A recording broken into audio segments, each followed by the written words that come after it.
All right, howdy everyone. Welcome back. Got some cool stuff going on today. Just give me a minute to set up here and make sure everything is good to go. Camera's running a little bit out of focus. Auto. There we go. That should be clear. All right, let me just check everything is live streaming. I'm still getting used to all of this. It looks good.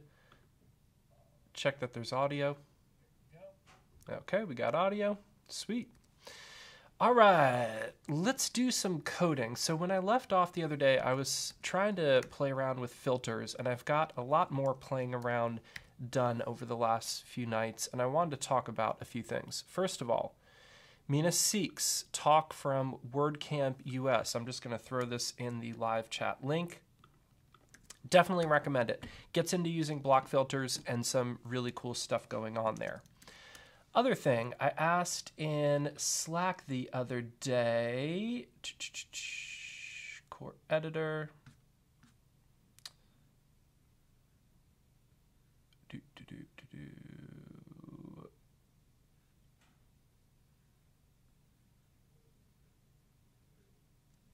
might be faster to find another way. Yeah, they just had a check-in. See Gordon? That's not it. Okay, I don't know if this is super worth me tracking down and y'all watching this, but basically I had posted up because I was worried about blocks breaking things or filters breaking things. And basically I think the final, okay, here we go. Cool. So the issue we were having is that there's a validation error when you try to use the save filter because the block breaks. And let me just demo what this was real quick. Get save element, PM start.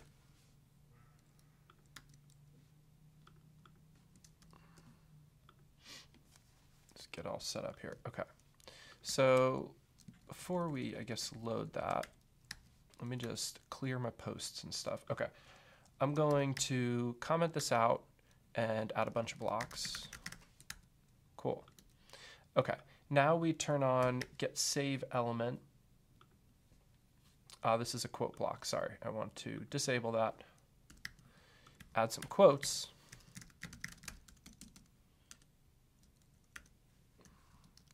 Quote, citation. Okay, cool. So I've got a quote here, and what this block should, or what this filter should do is come in and wrap any quotes with a custom wrapper.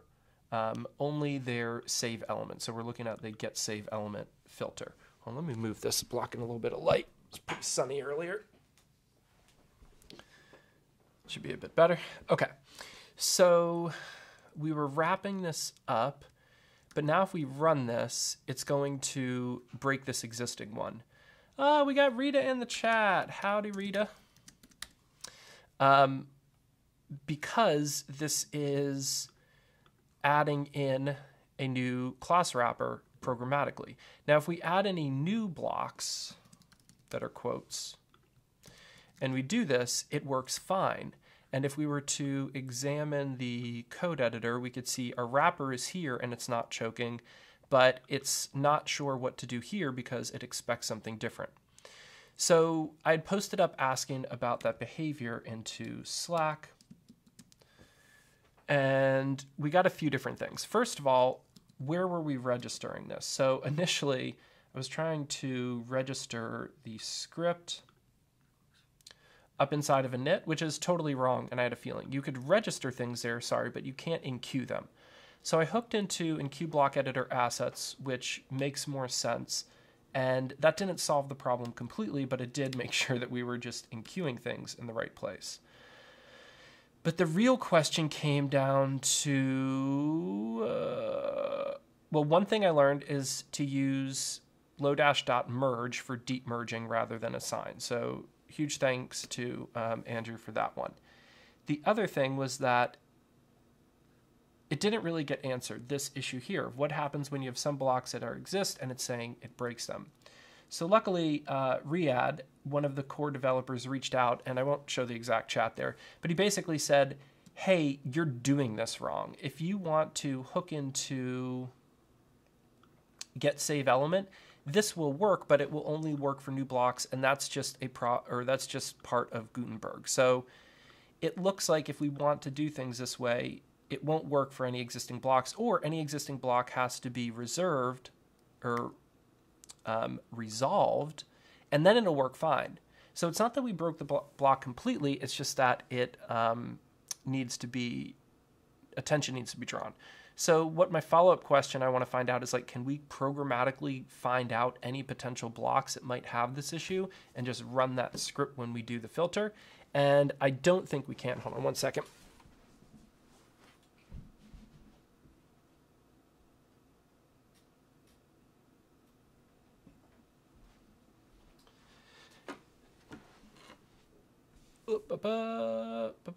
Sorry, cloudy day, so the sun's changing quite a bit here. Sorry.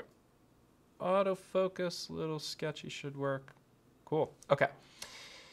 So basically I got told don't use this. I don't know. So I have to follow up some more on this. And that's fine. So I was originally going to record the filter stuff next, but I'm going to put this off because I just have more questions. But I did want to show, based off of, again, Mina's dope video, how to get a little bit more happening. So add code attributes and controls. This is a cool filter that will basically let us extend an existing block. So let's look for the code block. And, well, let me uncomment it first so you can see what it looks like by default. Code. Okay, so this is our code block. It basically just looks like this. Pretty simple, right? What we could do, though, with this filter, or this set of filters, I guess, is, I'll delete it because it's going to, anything we show here is going to, at this point, break existing ones. But now you can see we've enabled full width and wide width, and we've also enabled a high contrast option, which will work on the front end as well.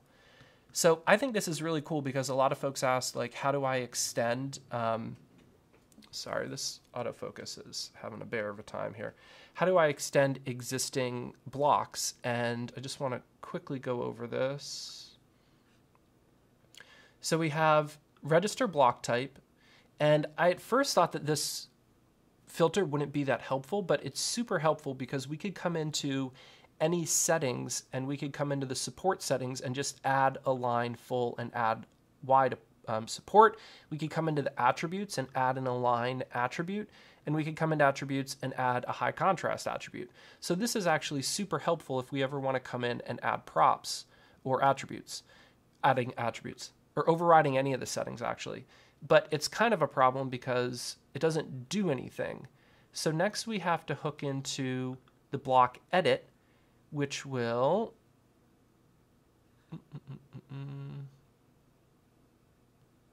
yep, it'll give us our block edit, which is the edit component that we had before. And we could wrap it inside of some new stuff. Like, notice I'm putting it inside of a div with high contrast inside the editor. And I'm also adding my own inspector control, which has this toggle that's now working with this high contrast attribute I set up in the filter above. So this is all kind of default WordPress stuff that we've overlaid.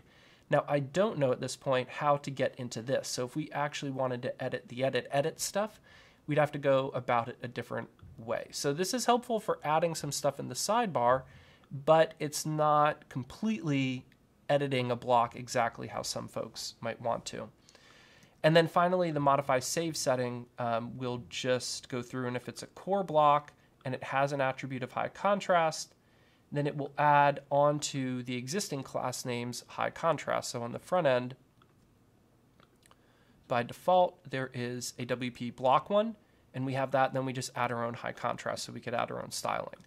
So I think that this is all pretty cool, but I don't feel comfortable super with this because, like I said, if you have any blocks that already exist,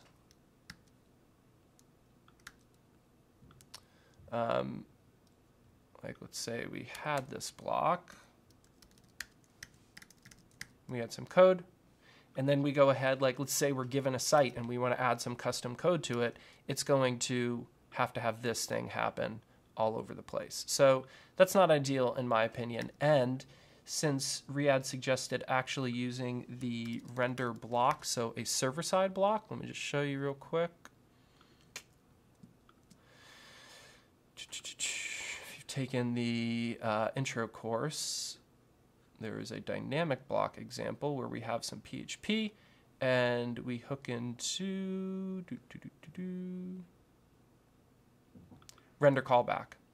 So what I think they want us doing is we do core quote, and then we could output anything here. And the reason we do it server side is that then, hey Praveen, welcome. And the reason we do that is that then we don't get that error because the server side won't mess up the save function because it just overrides it. But my question now is like, well, if we're trying to extend a really custom block, do we have to like completely recode all the basic stuff? Because when we have this filter here, we get access to block edit and we could just wrap it. But when we call render callback, usually the save element is null, so we're not getting anything there. But actually that might be fine. So I don't know. I have some questions around that I want to keep pursuing. So all that is just to say that's the update on why I'm not going to record this filter stuff at the moment. But some cool examples. So what I need to do now is I want to start prepping because I have some other cool examples that are almost ready to record and I want to get them ready so that I could do them. And they get into the data API and cooler stuff. So what I'm going to do with the rest of the live stream today is I'm going to I'm going to update all the repos so that they just have the right stuff and stuff is moved around. And then I'm going to start prepping the, I don't know which example I'll do next, but prepping one of the examples so that I could start recording on the data API. And meanwhile, I'll still keep having these conversations and trying to figure out how filters and all that. All right. So that said, I have these filter examples. I ended up going with a filters folder and then an index file and then all of the filters being called from that, as well as a style.css that any of my filters could rely on. But I want this master one to be updated with the course itself, and I have this repo development that has some earlier stuff, and I basically want to bring all that into here. So I'm not super GitHub whiz-bangy, so let's go ahead and just play around with some of this. I'm going to first make sure that I have everything done in my current branch.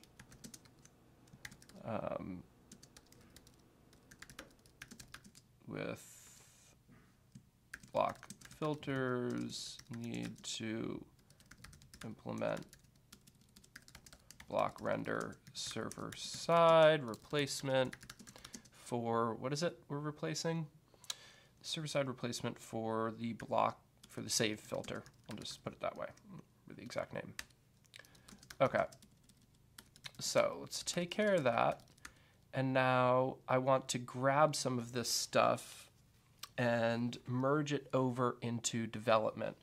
But first I want to clean up development because it has this HMR and now I have that as its own repo. So I could check out development. And let's basically just take this, let's delete this HMR thing because I have that somewhere else. Let's grab all this stuff, move it out, and then I could take this and delete that. Cool. So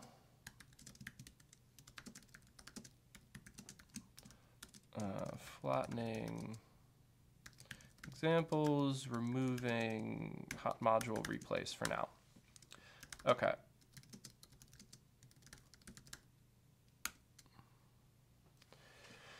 So the easiest way would be to merge in, I'm guessing, the master copy into this now, because now this is just flat. But I don't know how much that is going to break and replace. So let's just see what happens. Like I said, I don't have to often do too much GitHub stuff on my courses, but I'm trying to, I don't know what I'm trying to do. This course is not being built in the traditional way. I'm trying to just release stuff as I build it, so it involves a few more branches and stuff. But I'm going to run git merge master. I believe that's right.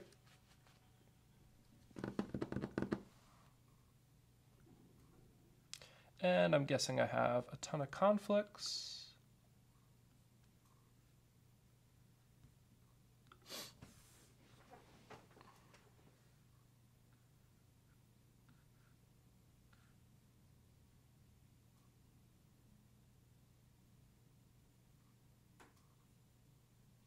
But I also have my filters, so maybe as much didn't change as I thought.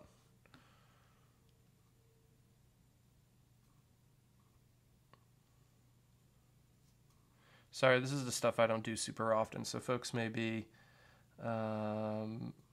more familiar with this, but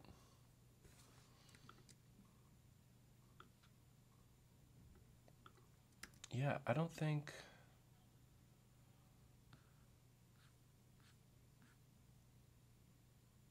Automatic merge fails, fix conflicts, and then commit. So what changed here? I guess I do have to go through and start figuring it out, but usually get some help in the editor here. I'm not sure why I'm not seeing it. But you know what? Honestly, I have these things, so I don't care too much. At least I've got that. Let's double check the Webpack config.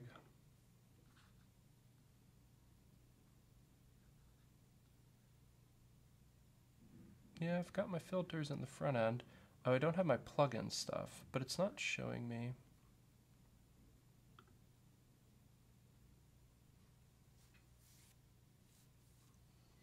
Ha ha ha. Hope you enjoy watching me struggle with this. I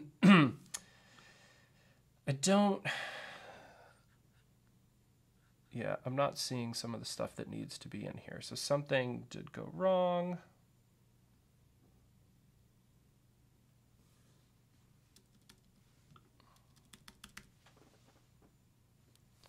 All right.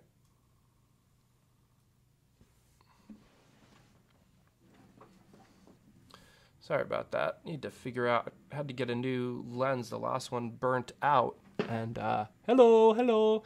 This one is not handling the autofocus super well. It might be a settings thing.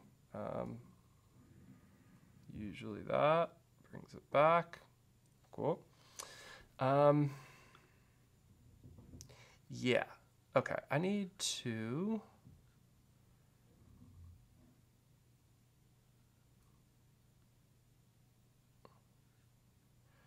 Like, I really want to find out why this doesn't look how I expect. So, but there's nothing in there because we need plugin stuff. There should be plugin CS. No, there should be a lot more in here.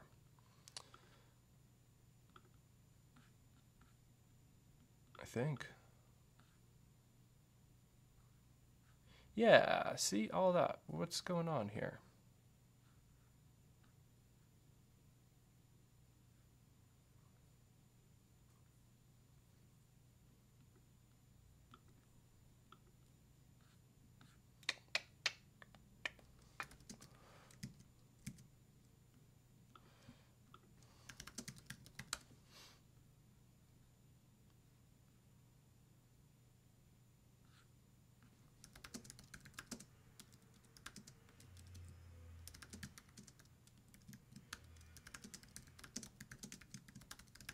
Working to merge filter examples.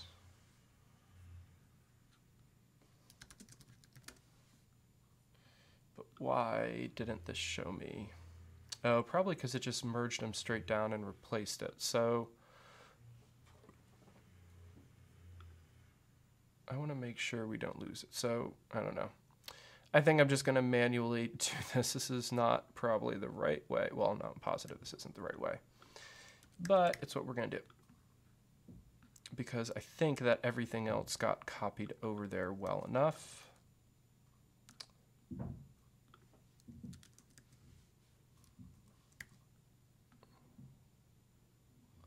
plugins index, everything else looks the same. Then I think we need one more of these.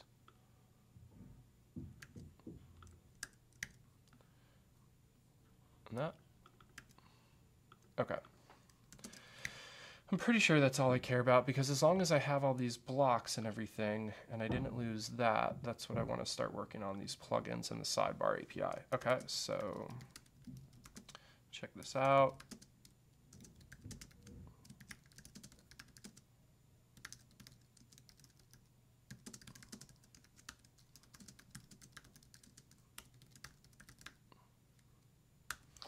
All right, cool. Now I'm curious if this works, because the way I have it, it should just run whatever plugin is, or whatever version of master is currently pulled in. So now I'm just gonna refresh everything. Actually, you know what? Hold on. The one thing I didn't check too was that package.json.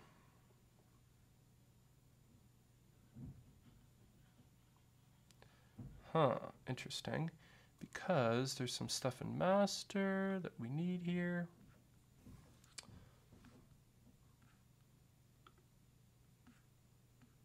Let's just compare these real quick. Oh, I started working with class names. Why isn't that in there? Oh, it's right there. That's why. Okay, cool. Dev dependencies. That might be good. False alarm. Okay, cool. Yeah, good old GitHub. Cool. So now let's just run npm install. Just make sure that I got everything that I need. And then npm start, I gotta update that.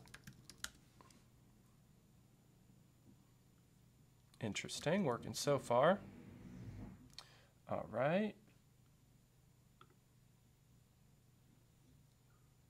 This is what I want to check.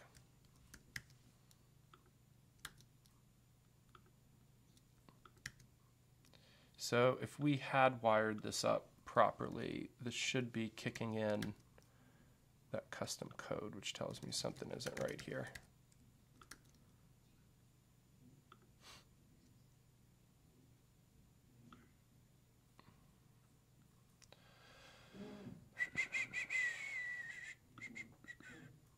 Whoa.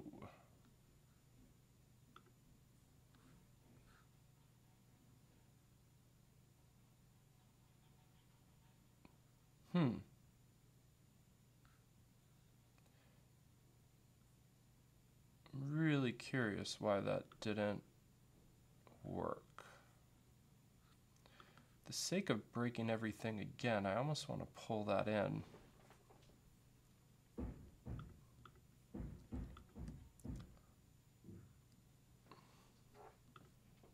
All right, whatever. Like I said, I'm going to do some of this the long way. Just want to get things working.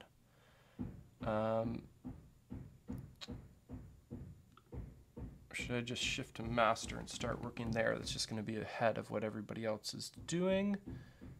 But really, I just wanted to be backed up. Let's switch back to master then.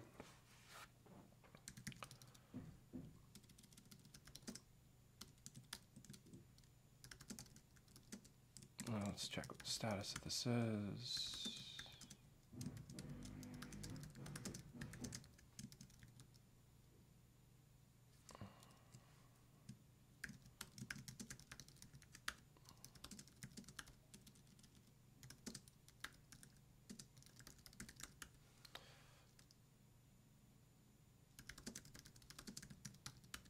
Okay.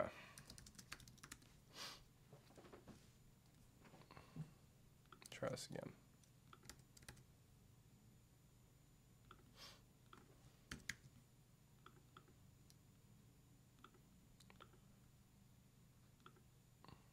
Cool. Okay. Okay, we're back to working. So, what we're going to start working with now is the plugin API, and I want to code up an example of a finished plugin. So, I wonder if filters should be... Filters can filter more than just blocks. So, I think I'm going to bump this up a level. And then inside of our Webpack, we've got to look for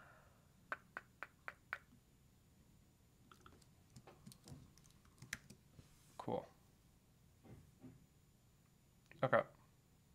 Everything should still work properly, I believe. Test it out.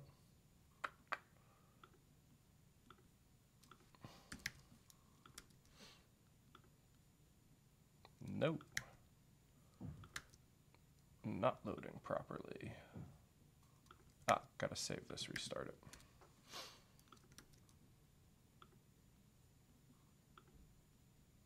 Block filters is inside of filters index.js. There we go. Okay, cool.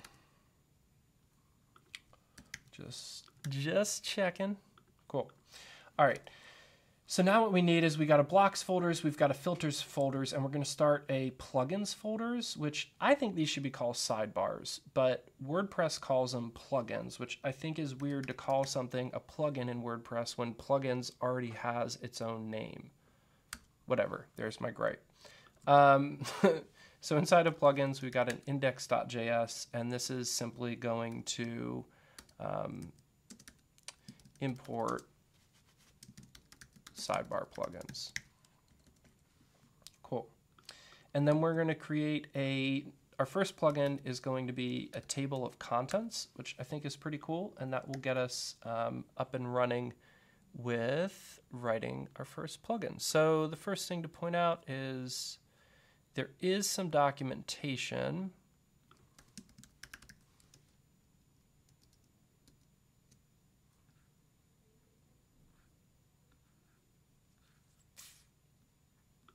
Here. Throw that in the chat. I think that's it. Yeah, so you could call wp.plugins. So we want to make sure that our dependencies inside of our library when we register our scripts includes wp-plugins. So we do not have that in here yet. Let's make sure we do that.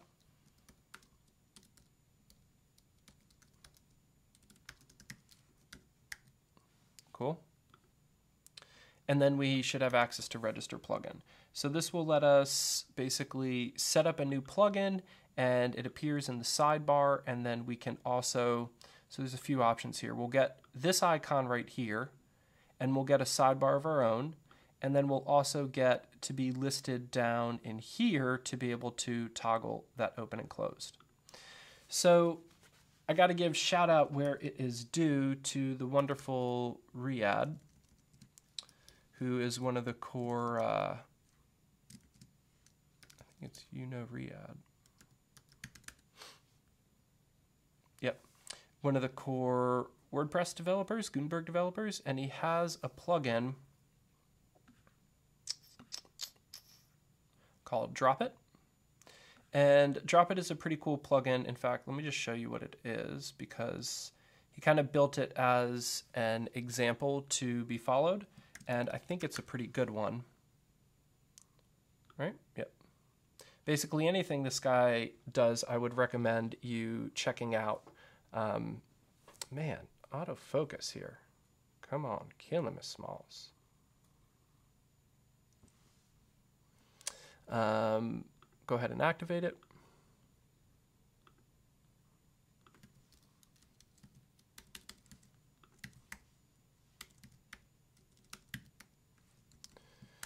Does anybody else find it hard to delete posts with just your keyboard? Okay. So now we've got this thing where you could search Upsplash for a computer and have it easily added to the page, which is dope. Upload it to your media gallery, or use as a featured image. Oh, he's extended it quite a bit. That all wasn't there when it first started. Or you could come over and search Giphy.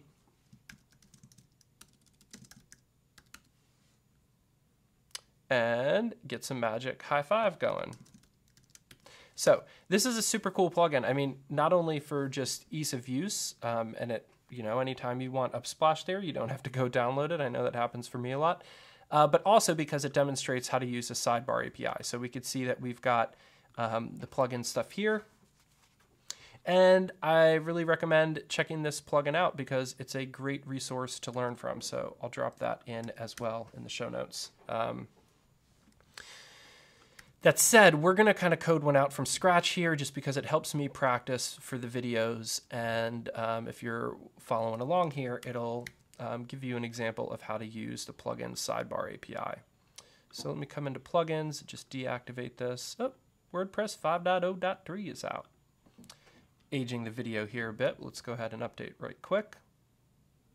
And watch it break all our examples. Just kidding. Hopefully the API we're working with is pretty stable at this point. All right, cool. So now we come back into posts and get our test post set up. So we shouldn't see that sidebar stuff. Cool.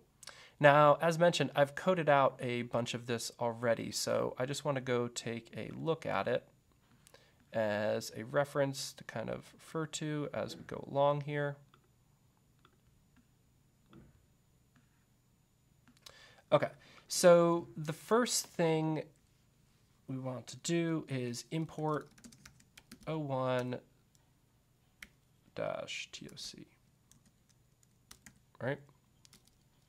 Nope.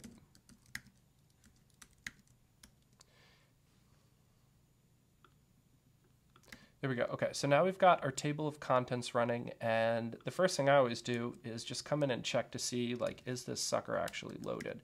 Because we have to make sure that all of our files are configured, our Webpack. No, this is a plugin. So let's come back into the editor and check it out. Cool. So it is not loaded, and that's kind of to be expected because we haven't told it to be loaded here. Okay, so let's stop our servers and come into our Webpack config. And what do we want to do? Basically, we have a new file here we want to be loaded and enqueued. And this is a two-step process. So we already have filters set up. So let's come down and next do plugin. So now we've got a plugins file that should be generated. Let's just test that out.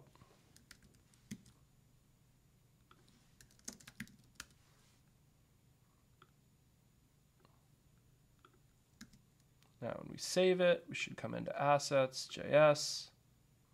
Okay, we've got a plugins.js file. That's perfect. Now we also want a plugin CSS because we might want to style our plugin a little bit. So this is where I begin to feel like I am doing something really wrong because I should not be writing this thing 3 times. But I'm going to, sorry.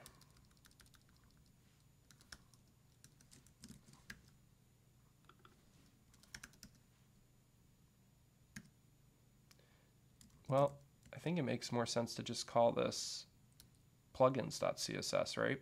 Because it's not really a block. Hold on, that.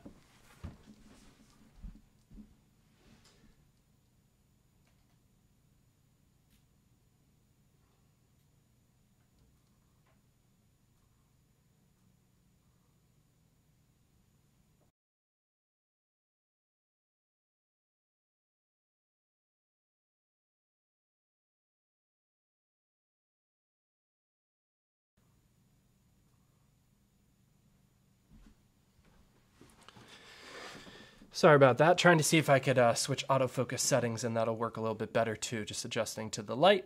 Okay, where were we? Talking about how this is probably a bad idea how I'm doing this. Plugins.editor.css? I guess that works. Let's do that. Let's delete these because we haven't actually coded them yet. Okay, plugins.editor.css. That works for me. Because the plugin stuff is only going to be loaded in the editor anyway, so that kind of makes sense. And then we just need to add another one of these.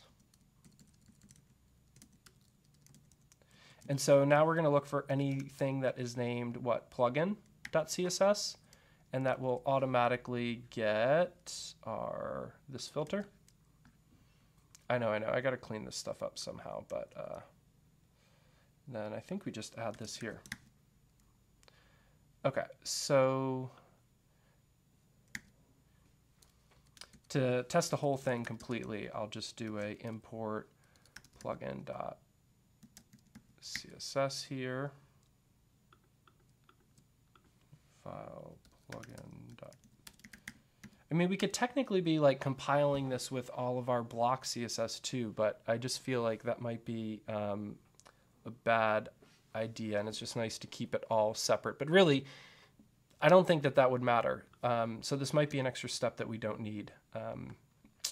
That said, I'm going to do it just because we're being thorough and keeping everything like nice and modular. So if we ever wanted to take out just a plugin, I don't know. Yeah, if you wanted to take out just the plugin stuff, it's all wired on its own. So now we need to come into our register block, sorry, register scripts. And how do we want to do this? In QBlock editor assets, that will work for both of these. So we have our filters.js path, and we could also do our plugins.js path. And what did we end up calling that?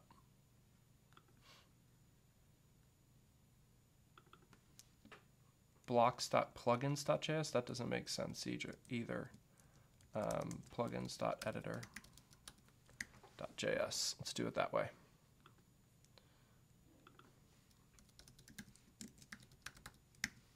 Cool.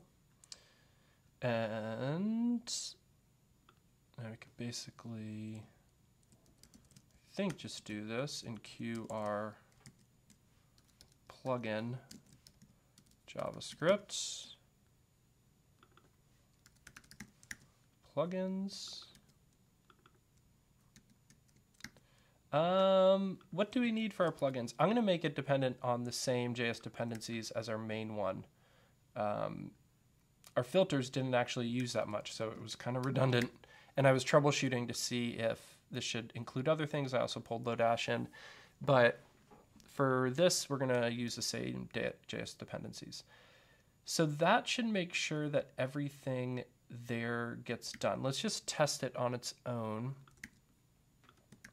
before we worry about the CSS. Okay, cool. So we've got that running, but do we have our plugin CSS running? Let's just try something. Body, background, black, important. You know, some CSS you would never write. We're just going to check to see that this loads. And what was this called? Oh, we didn't load our CSS. We didn't enqueue our CSS. So QBlock editor assets will only include our plugin stuff on the editor page, which is fine. So we could just change this to, oh, do we have a CSS enqueued somewhere? Q style.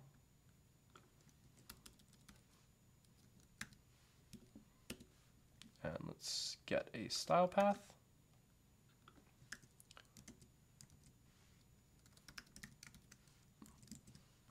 And that is inside of here, and it's called plugins.editor.css, I believe. Yep, cool.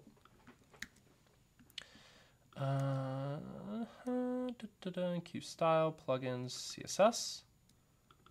This, that. I don't think it has any dependencies, so we take that out. And I don't think that that is there. Okay. Cool, it's working. Sweet. Okay, so now we've got separate CSS and styles and JavaScript all wired up just for our plugins. Now we can begin looking at how to register it. Again, the first thing we need is register plugin from plugins.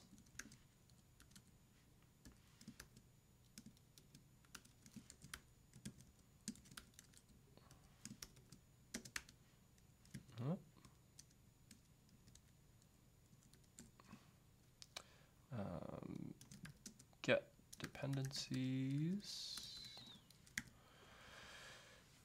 All right, so we've got register plugin, and now we could call it down at the bottom here.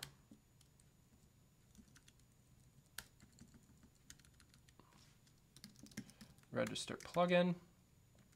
We're going to give it a name, which is advanced JS for WP advanced GB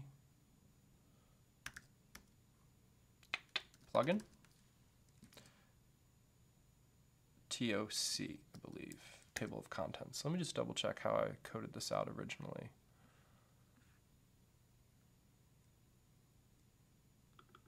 JS for WP TOC, JS for WP advanced GB TOC. I don't know. Either one of those should work. Okay. So now we come in and we've got to give it an icon. So now it's got a few settings. So just like register block type, it will take a bunch of settings as a property. We're going to give it an icon just to start, and then a render. Don't know if this will work. Pretty sure that is not what we want, but let's just see. I don't know, I haven't even tried running it before with this little coded. Render property must be a valid function. So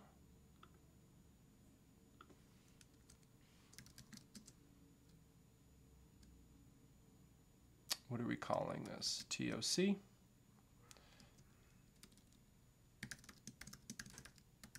We're just setting it up at this point.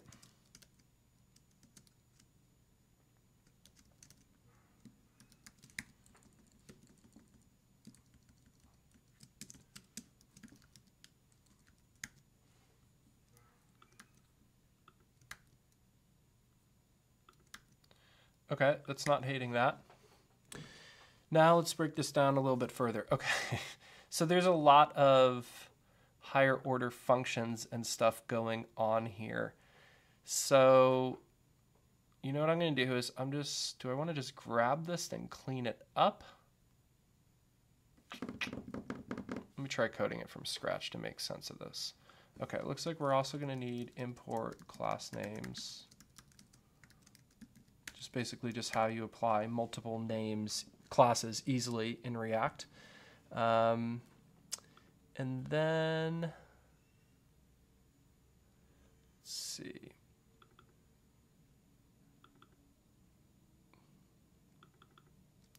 I think we want both of these because right now, nothing is popping up here, right? No, that's their setting. So we're not even getting it. We don't even have enough yet to get it working properly. And if we look, we can see that there's a plugin sidebar and there's a plugin sidebar more menu, and there's a fragment being used. So let's just grab some of this stuff that might be helpful. Whoa. Oh, I applied as a featured image. Nice. I hadn't seen the featured image with this 2019. Cool. Okay, so let's get a few things. Let's get fragment. Looks like we might need component later on too if we're building something that has state. So let's just grab that from WP element.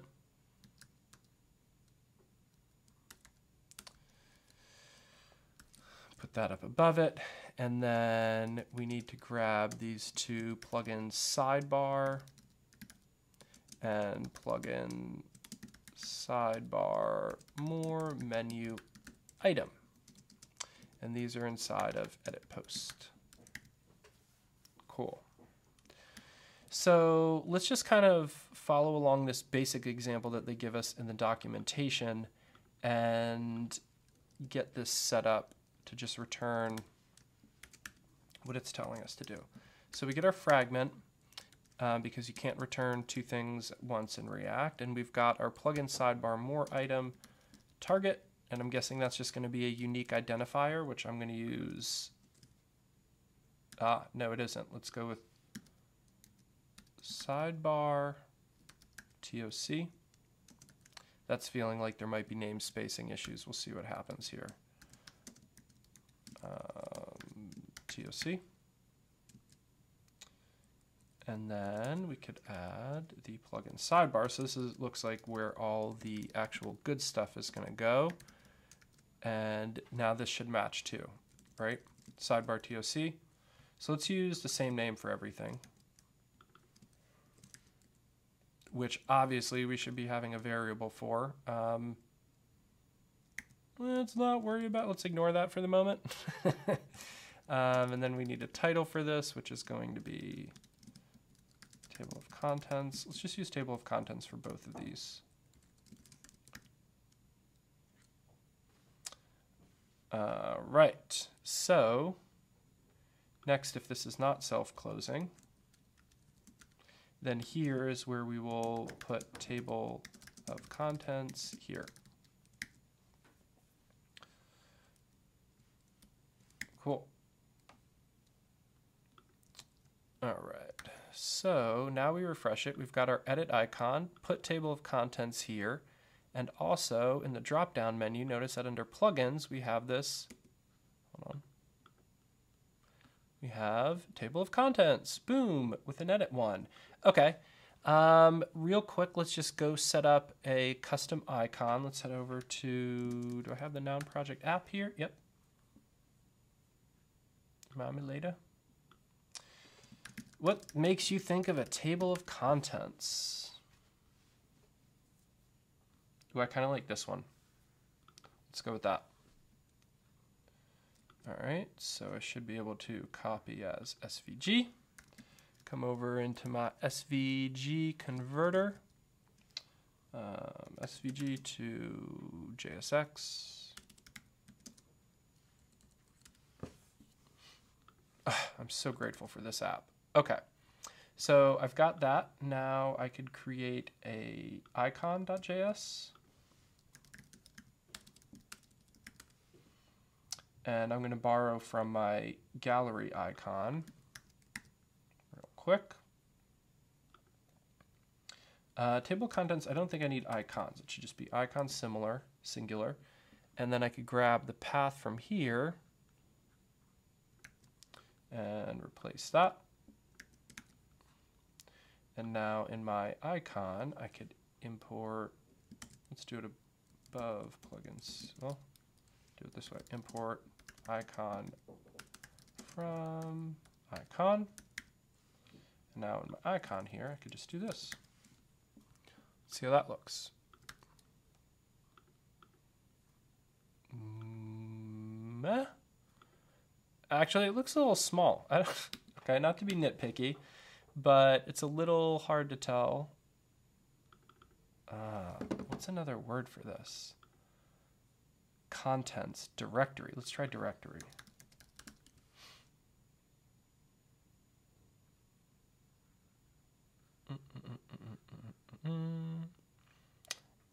Whatever. Okay, now I should point out that like there is actually a block navigation that we are kind of ripping off of. So in addition to this plugin sidebar stuff, when we get into the actual block navigation, we're going to be building something like this that will jump us around and show us all of them there. Ours is going to actually be a little bit cooler than this, because what happens here is if we put in columns, and we put some text here and some text here, notice that in the main dropdown, all we see is columns. But then if you come into a column, then it shows you this cool nested layered thing, which is pretty dope. So we're going to build ours all like this so that we could see all of our nested and everything, and we're going to stick them all right there. Notice if we unfavorite this, it will disappear from the top, right? And then we can only see it via here. But I think this is that's looking pretty good. We'll take that for now, I think. Okay. So now we need to turn up the quality, please. 480p is hard to see. So, I think I'm streaming in full HD. Let me check the stream settings for you, buddy. Sorry, got out a filter. Yeah, Robert, how's it going, my friend? I will have to check into that.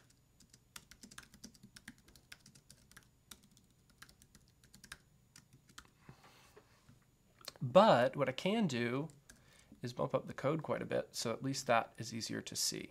I hope.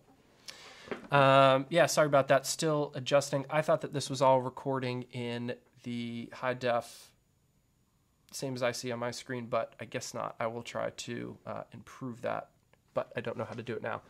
Or keep this, still the camera in autofocus, man. Come on now. Nope, that didn't work either. Crazy.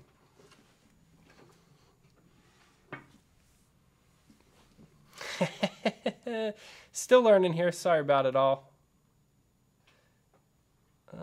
Okay, hopefully that stays. No, now it's back in the background. Oh, well. Okay, cool. Let's get back into this. We got a lot to code here. So you could basically see in the original one, I hacked apart a whole bunch of stuff. Oh, you know what we forgot here is we forgot I-189.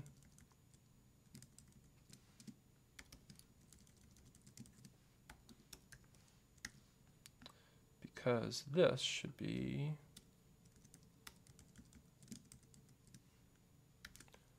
like that.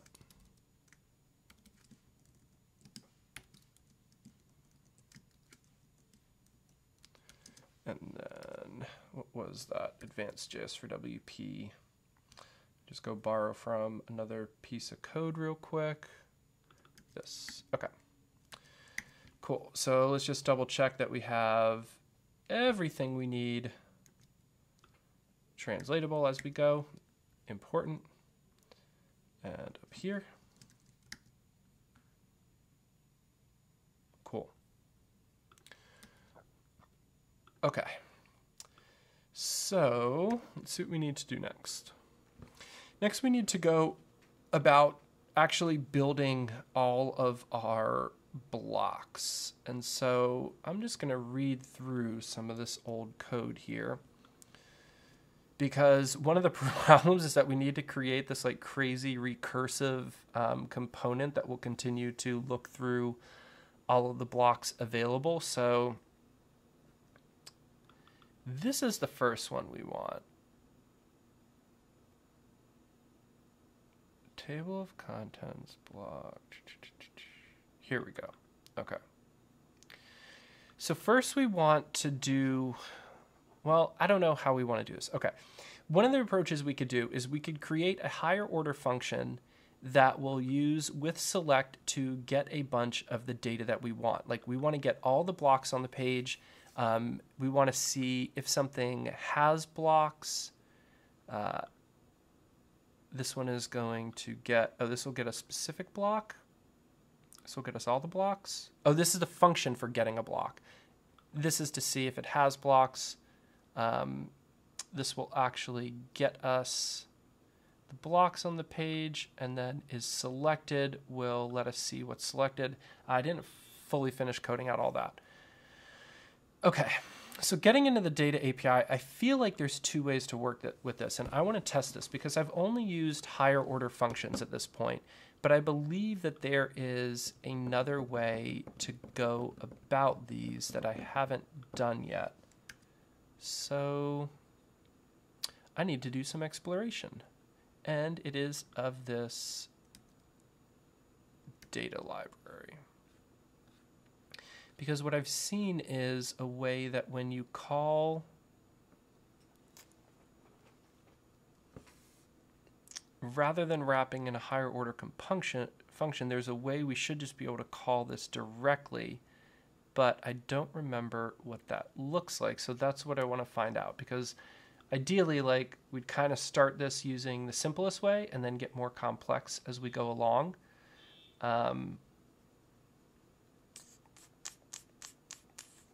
Yeah, and I'm trying to see what were the other block list. Okay, so we got our table of contents, which gets all of these from is selected. Yeah, so I just want to start testing some of this stuff. Let's go into the data API and get with select and with dispatch, because I know that we'll need them eventually. I know it's not proper to pull in things that you don't need, but honestly, they're already in the namespace, so. But there's a way to do this and call it directly. What did I miss here? Why is that throwing an error?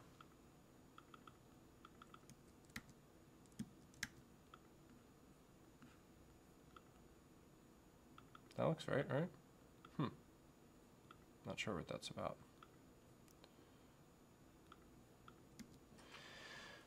Okay.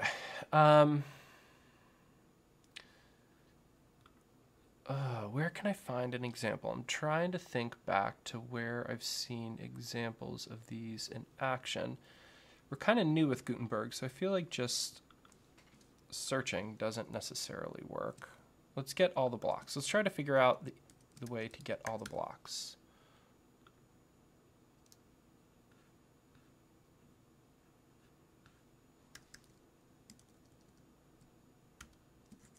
Well, that's not it.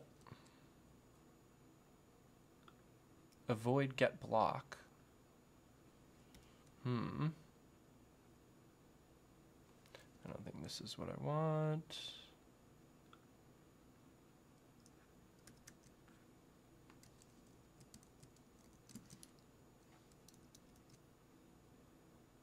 WP data. What else is inside WP data? That's what I want to find out. Because if we could just, I think we have to get that WP select directly. But if all this is going to give us is dispatch. Okay, cool. So I was always thinking that we needed to use with select, but I think we could just do select. So let's try this. Underneath our table of contents, let's do select core editor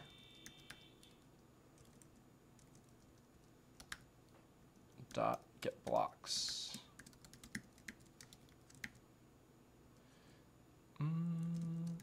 Let's put that, let's rearrange this a little bit.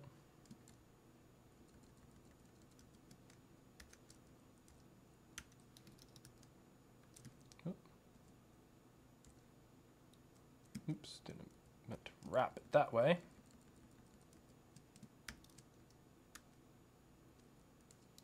Return it, cool. Then let's do this like that. Const blocks should be equal to get blocks. Now we're gonna have some problems with this, I know, because it's not gonna be dynamic, but we'll get there eventually. And I just wanna, like, for myself, work this out enough to really understand what the heck is going on. Okay, cool, we broke it. That's a good thing, right? Objects are not valid, so I'm not returning something correctly now, which means I broke this function.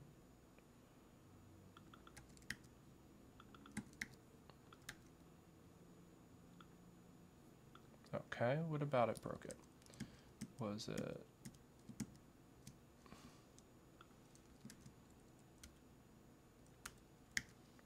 It was that, wasn't it? Nope. Okay, before we get in there, let's just do this, because that's actually much better. Anyways, we just want to see it. Cool. Yeah, no wonder it couldn't echo it out. It can't deal with that. So here's all the blocks on the page. 9 blocks. All core paragraph.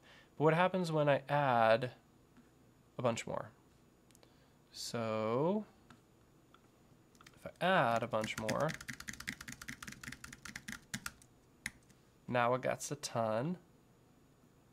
Yeah, see, we only got this once. So what we want to do instead is if we wrap this in a higher order component with select, then we could get a live update to all of the blocks. So we want to build out a couple more components here, and I'm gonna, how do I want to do this? Let's do a block list, or let's create a components folder first. And then a new file called blocklist.js.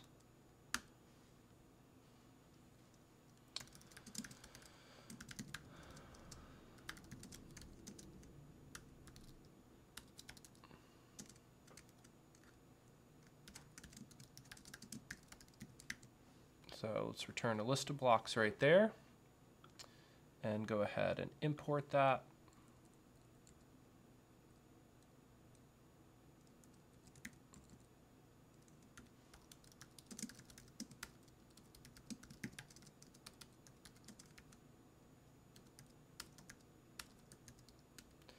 components / block list.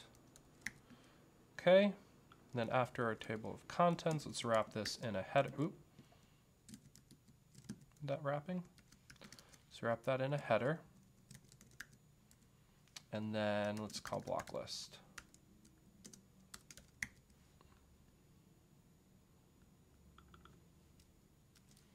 So we can pull that stuff out. And let's just test it.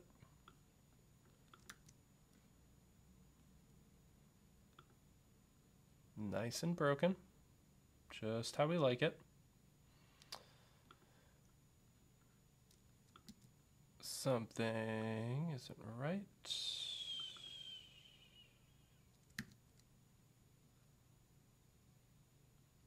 Can plugin Sidebar not have 2 elements? What did we do wrong here? Oh, I need to export default. That's right.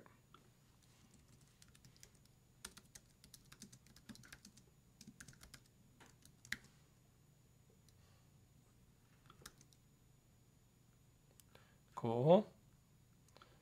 List of blocks, doing good. Okay, so now we want to wrap this in a higher order function. So I want to grab this from here. And I think I just need with select. And instead of exporting, hold on a second, let me adjust this real quick.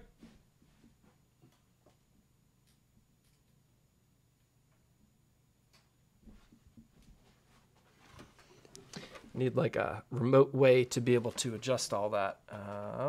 Let's zoom in. Okay, cool. So now we need to wrap this in a higher order component. So let me just see real quick, get an idea of what that looked like before. I think we could just return it directly here by going with select. Select is going to give us a function that will return something, and then we call and pass it block list, and we should just be able to export that. And let's just return something hard-coded here. Blocks is equal to block 1. Block 2. I'm just checking that I have this right. And then inside of here, we're going to, we should have access to blocks now. So we can pull that out. And in a return, we could simply just map over everything. Blocks.map block. Well, let's put them inside a list item, right? It's not going to like this because it doesn't have any keys at the moment, but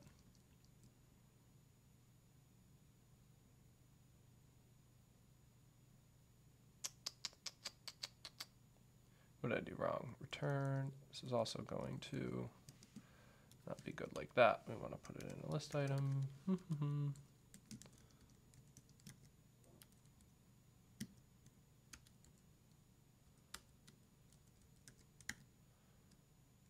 Cool. Okay, let's see how that did. Just working one step at a time, one step at a time. Cool, we got our blocks. Okay, so now we have access to the select method. We can replace this with select core editor. And what was the method? Get blocks. So it's worth pointing out real quick how to find all of these because it's not super documented, but if we come into Gutenberg packages and we grab from the editor, source, store, selector. See, right exactly where you'd expect to find it when you're searching for how to do stuff with WordPress, right? JK. Okay, so it has a bunch of things in here. State.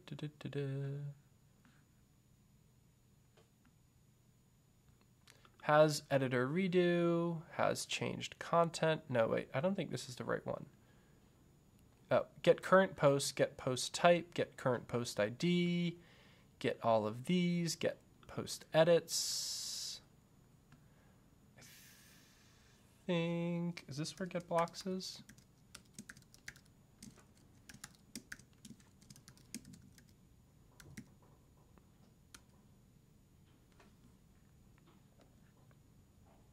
Yeah, get block and get blocks should both be in here. Yeah, cool. So not super obvious, but inside of any of the stores, which are, or anything that has a store, which is the editor, well, core data has one, data is the high level one, edit post has one, and the editor has one. So each of these has selectors that you can use. So if we do get blocks here,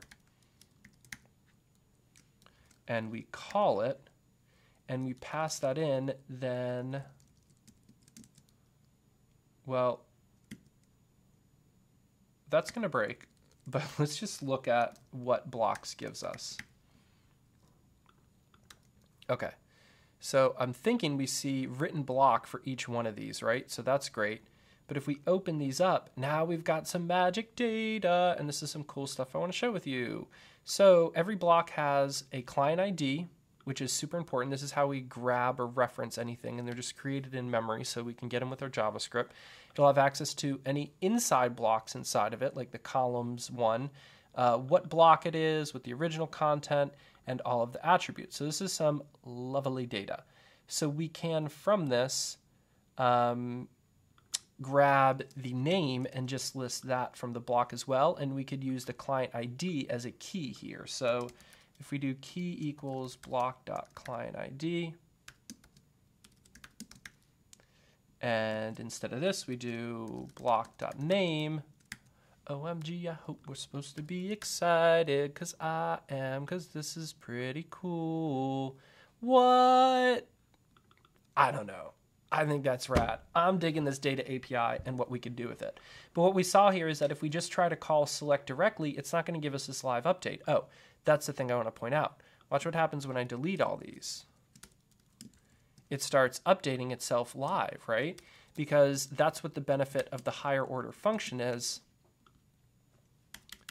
Yeah, nice, very nice, is that it'll keep it live updated. So, step one of our table for contents is done, and that is how we pull in a list of names. But we want to take this a step further.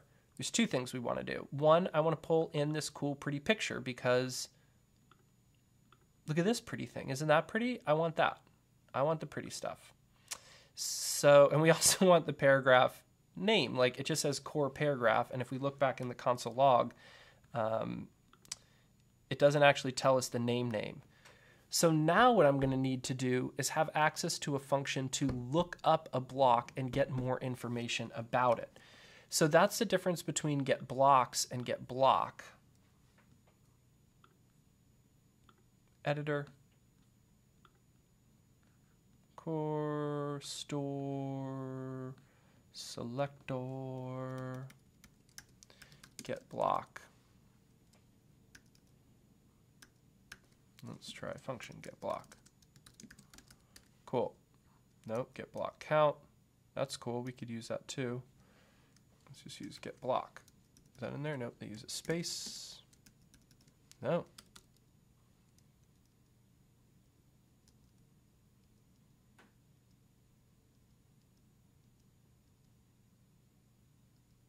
Ooh, I see get block name. All right, let me go back and cheat a little bit and see how I did this before. But you can tell, like, this hasn't been super easy to trace out how all of this stuff is done because it's not super documented, but hopefully that's what this course will help with. Yeah, there should be a function called get block. Let's try it this way.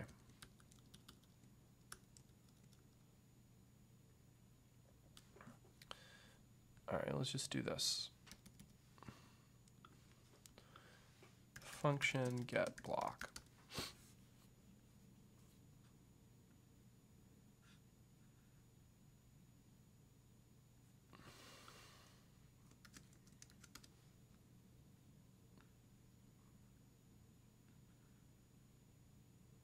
Can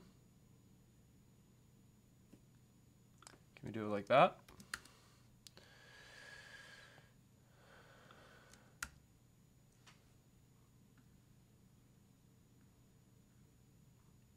Man, I really thought this thing was inside this one.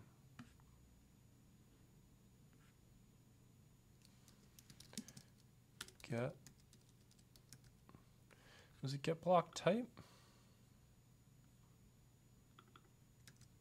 Let me see where else I'm calling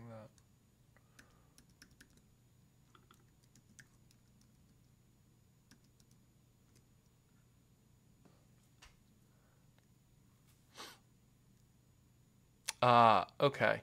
It wasn't get block. That's why. It's get block type.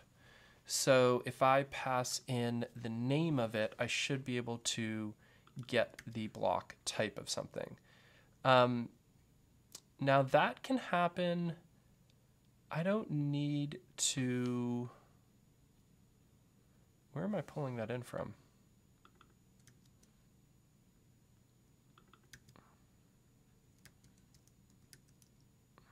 Get block type from WP blocks. Okay.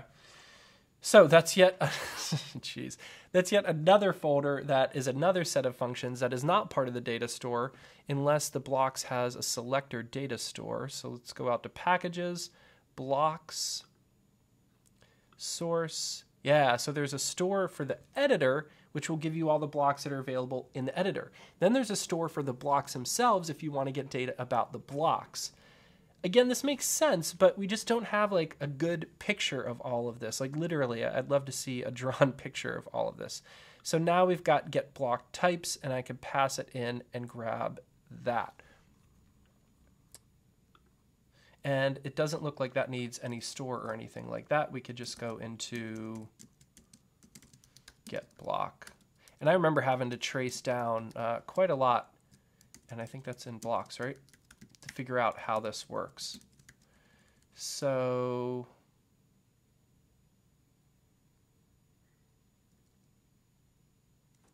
can we, I don't know if this is going to break it. Can we do, well, let's just run it like this. Let's just do this. Get block type, and then we'll give it the first block in the array. I don't know.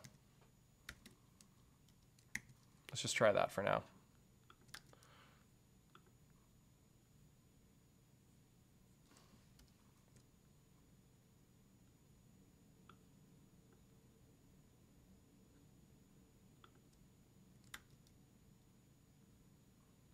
Do that right?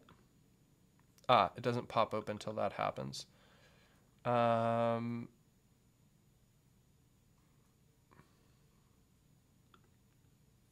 Because we don't want to pass in the entire block, we got to pass in the name of the block. So, believe that that should help. Okay, so now we pop this open, our code executes, gives us the first block, and notice now we've got access to the title of our block. Cool. As well as we should have our icon. Sweet. So watch what happens if we do this.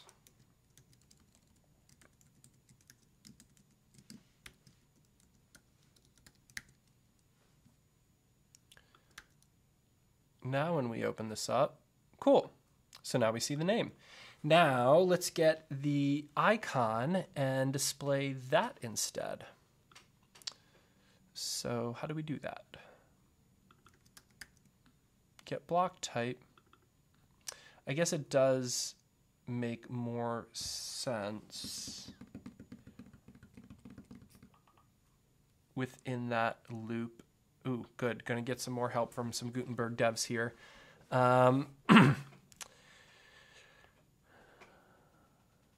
are we doing this? Oh, did the final example not have an icon? So not able to get that working?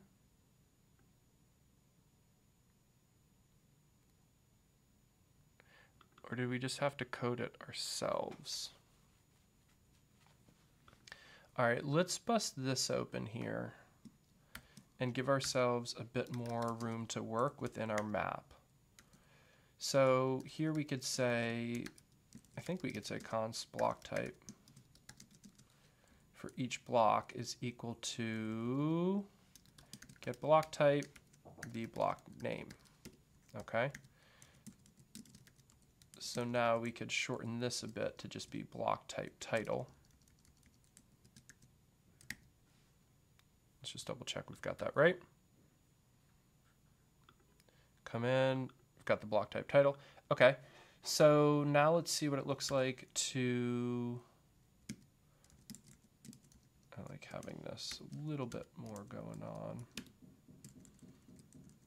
because we're going to put the icon here. All right.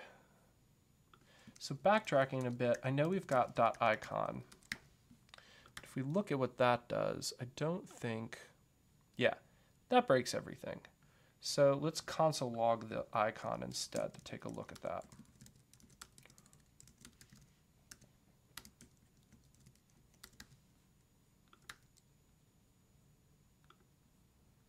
So notice that we've got a source in it. Okay, so let's grab the source of the icon.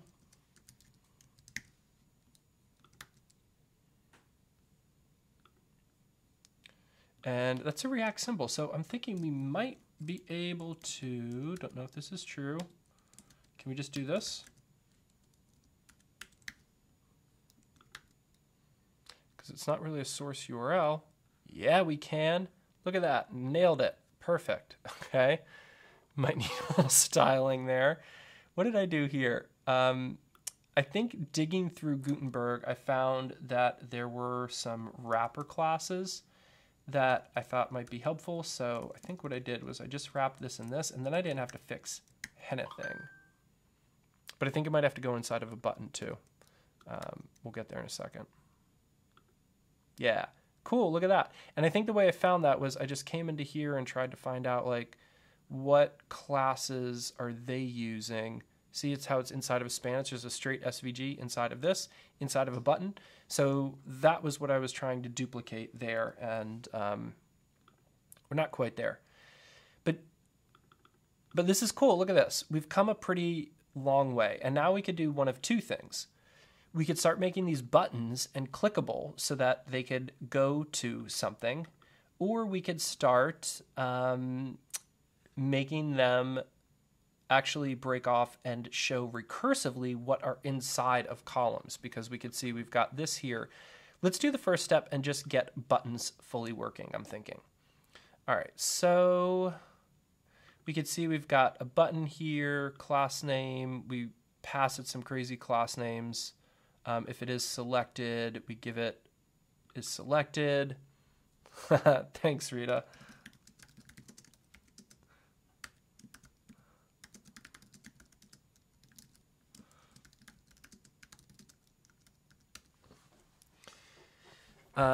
And then on click, we want to select a block. So let's just set this up before we even code it to be working. Yeah, let's pull in button from components, buttons in components.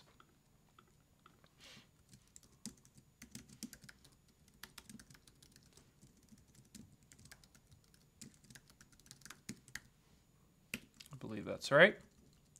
And then here, let's just return this as a button.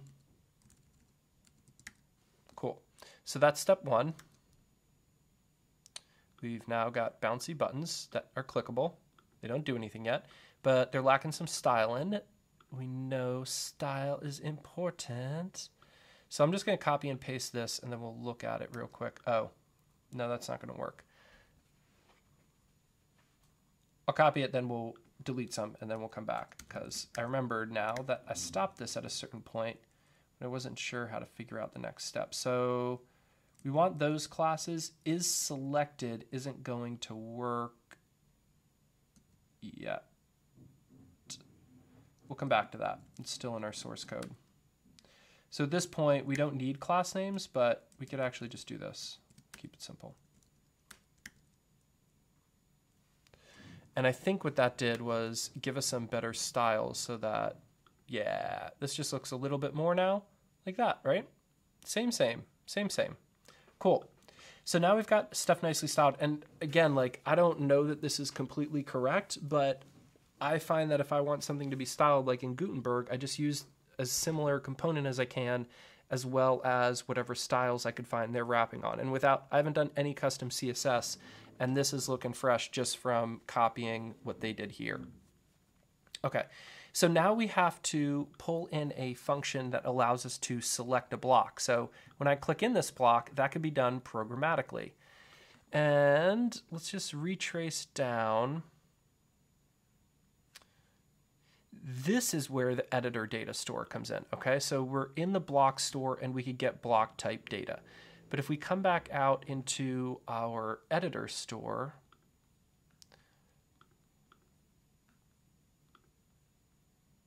selectors, I think it's a selector, get block,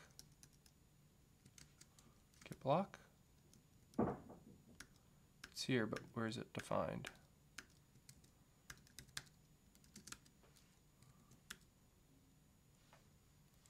Get block name, where is get block? I know it's being used a ton here, let's see where they're getting it. Get block type, get block. Get block order. Well, let's find it being called and then we'll backtrace from there. Okay.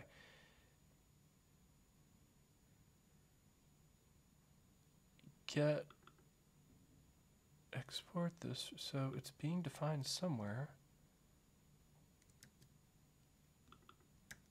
Where is this sucker?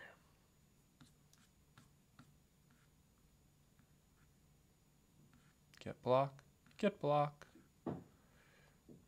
get block, get block.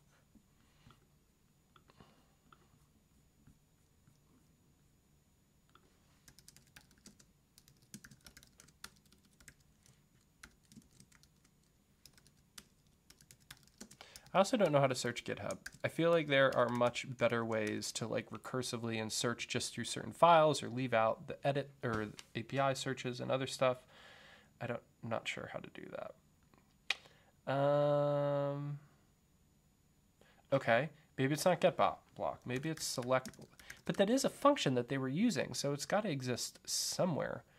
Okay, so now we're coming into actions, which are dispatched. There we go. Okay, this is what we want. We want to select a block by passing it in the client ID. And notice that when in our code here, we already have access to a client ID. So really we want our button, we have our class name. Sorry if this isn't super legible. But then we want on click, we want this to basically call select block and then pass in the block.clientID. And that should, oh wait, no, we can't call a function like that. We could do this. Now we can call it. Okay. So how do we get select block in? Let's find out. So where did we say select block was? It's inside of our store actions.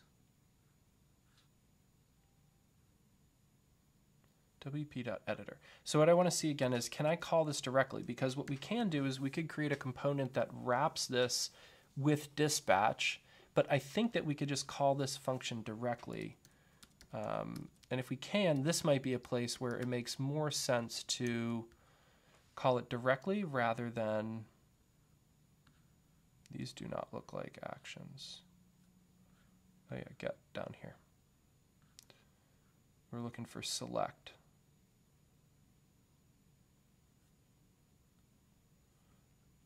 Oh, it's in data.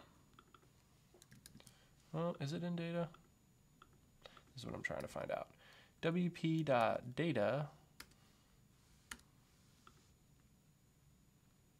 but that's not select the block we want. So core editor, let me see again how we did this before.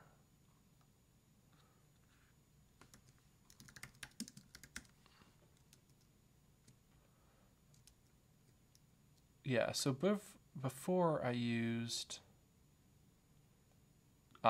we want dispatch. Where's dispatch at? Okay, dispatch. So I think we could do WP data dot dispatch core editor dot select block and give it a client ID. So let's pull out dispatch from core data. And I'd actually like, because that's a higher order component, we'll call it that way. Okay. So let's see if we could just do dispatch core editor select block. No idea if that'll work because, like I said, I was doing everything as a higher order function before, which makes sense when we need to have it live updated, but select block doesn't need to be live updated. It just needs to be there ready for us to call it when we want, and we don't necessarily have to have it baked in. So if I do, what? I don't know, y'all. I think that's pretty rad. Look at that. It's working. It is working. This is when I go, hey-o! Yeah, suckers. Figuring out Gutenberg. What? Okay. So let me just show you what we're not doing then. This is the stuff that doesn't go in the course, right? So what I did before was I wrapped a component before with select block, and that way when we called a node,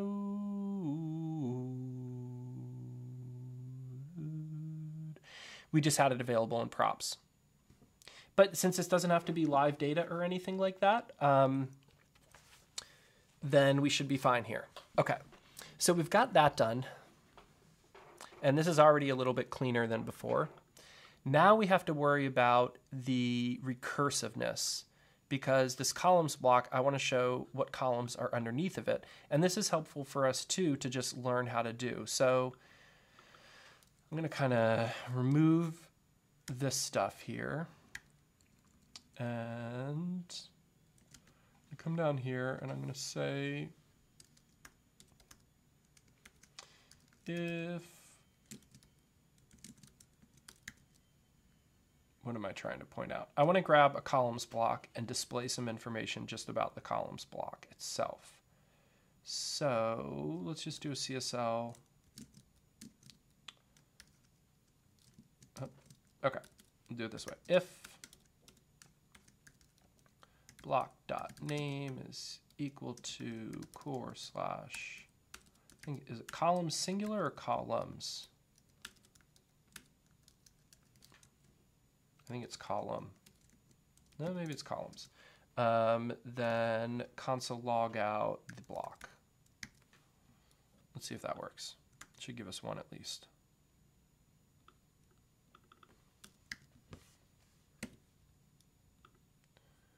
Yeah, very nice. Block types. Oh, oops. I deleted some necessary code there. Const block type is equal to, shoot, what did we have there before?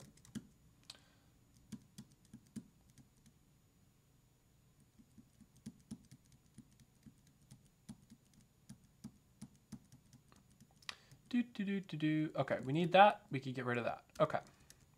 So let's try that. Open that up. Okay, we've got, why did that one display? Are we still displaying the first column? Yeah, we are. Okay. Pop that open. Okay, so the cool thing is that inner blocks is right here. So we know that if we can tell if something has inner blocks or not. And then what we want to do is, if there are inner blocks, we want to repeat the same process for what we had before. So this is Recursive Programming 101, although I don't think recursive programming is ever a 101 level topic. Sorry, trying to focus. Man, that's really frustrating. Huh. There we go. Oh, nope, still not. Nope. Turn some lighting on, starting to get a little dark. Still don't think that's going to help, huh?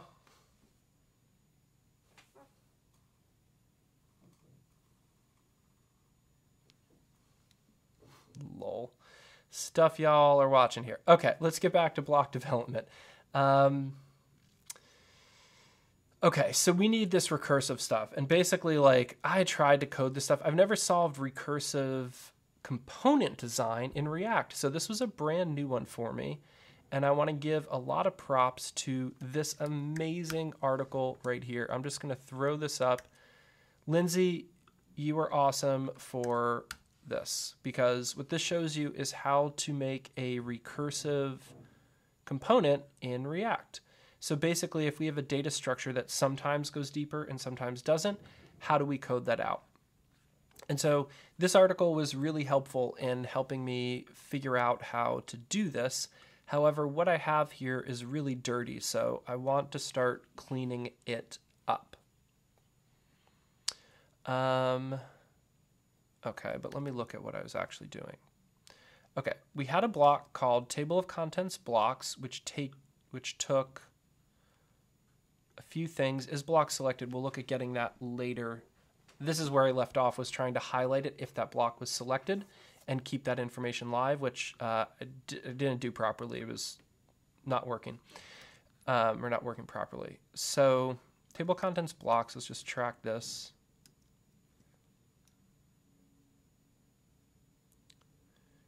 This is equal to, it's going to return a node with dispatch, which we don't need anymore because now we're dispatching that thing directly. See how this got a little complicated with too many nested component or higher order components? Also, all in one file. Don't design your stuff in one file. Well, not for development, or in development, not for production. So we had this thing called node. So I basically, we get all the blocks inside of our table of contents, we map over them, and we return this node with dispatch. Then we return an unordered list with all of our nodes inside of it, right? So nothing recursive here. We could have put this map directly right here, would have been fine. But node with dispatch is actually just node. So let's come in and look at node. Yeah, this was our totally recursive thing. All right, children nodes is null. If the props has children, meaning, wait, is that an element? I thought it was inner child.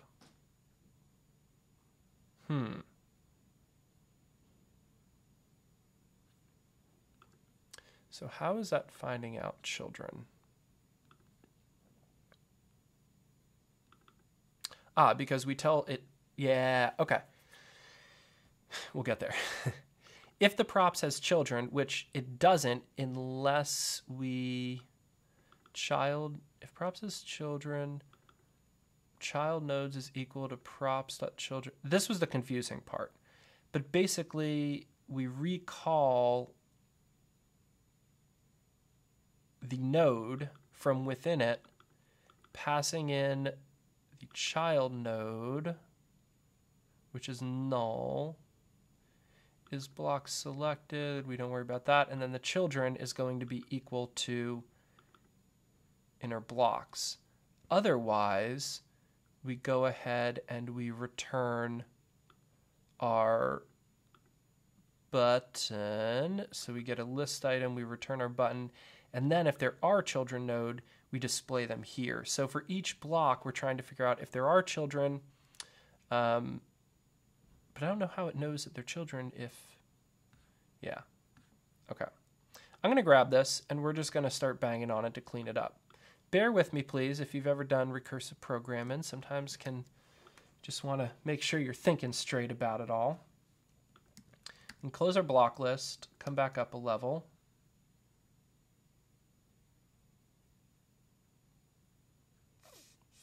So good so far. We've got our block list here. Now let me think where this goes. Table of contents blocks. So I think some of these files are not going to end up as they are because I want the block list now, which I'm wondering if this can just become our recursive node. If we could just code out block list in a way that works, and we cannot.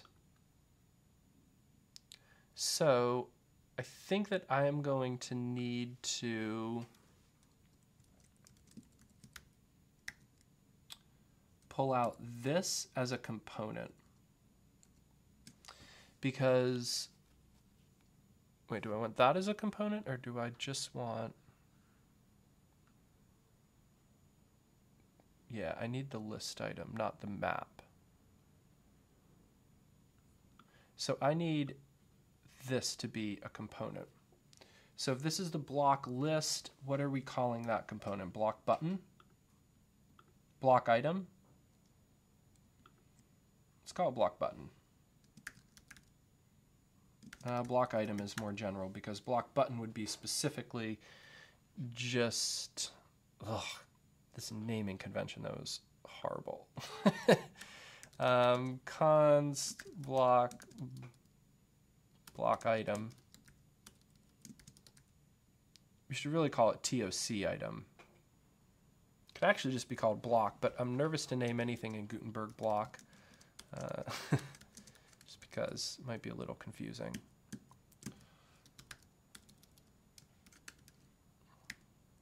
Okay. Export this, block item. Let's just make sure it all worked. And then we definitely need something from here, which is we need to be passed all the blocks, or an individual block. And we need access to dispatch. So we could take that from here.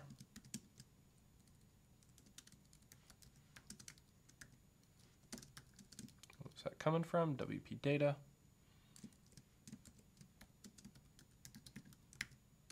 Okay. We still got an error, so now we want to import block item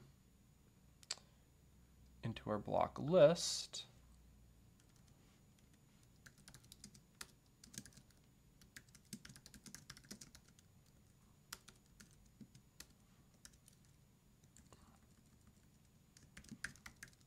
Block item, and the block we will pass in.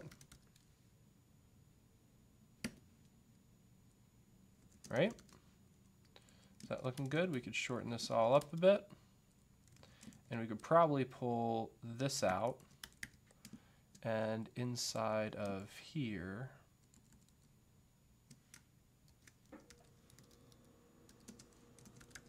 put that there. Who knows? Who knows? One of the cool things about React is sometimes you just code it and it works. It is a great experience. We also need get block type, right?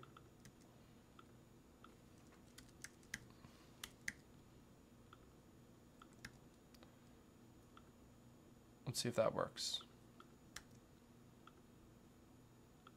No way. No way. That works, huh? Look at that. Okay, cool. We're not done yet. So now we've got our block item. And this is the thing I think that we want to make recursive, right?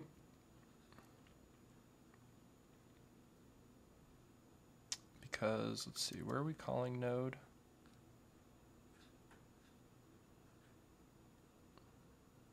Call TOC blocks. Inside of TOC blocks, we call basically just return.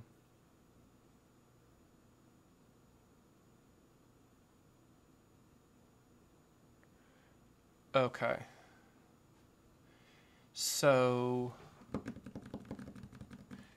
the way this is happening,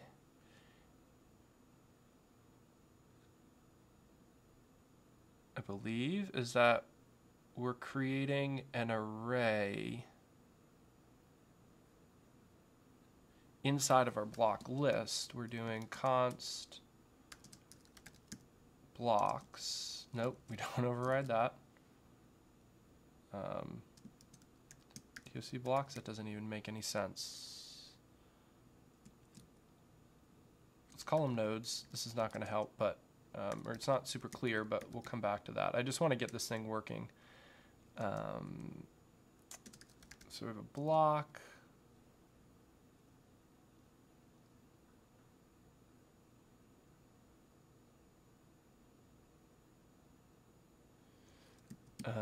This might be part of the recursiveness, so I'm going to copy it exactly, because we're basically returning a function here, as you could see, a function that returns something. So map function block return, and this is going to return our block item. Node is going to be equal to block.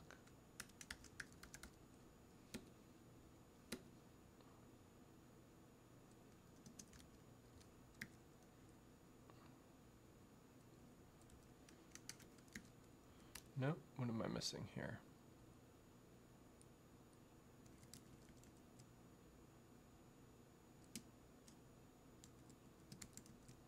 What the heck is going on? Is this okay to be an error function here?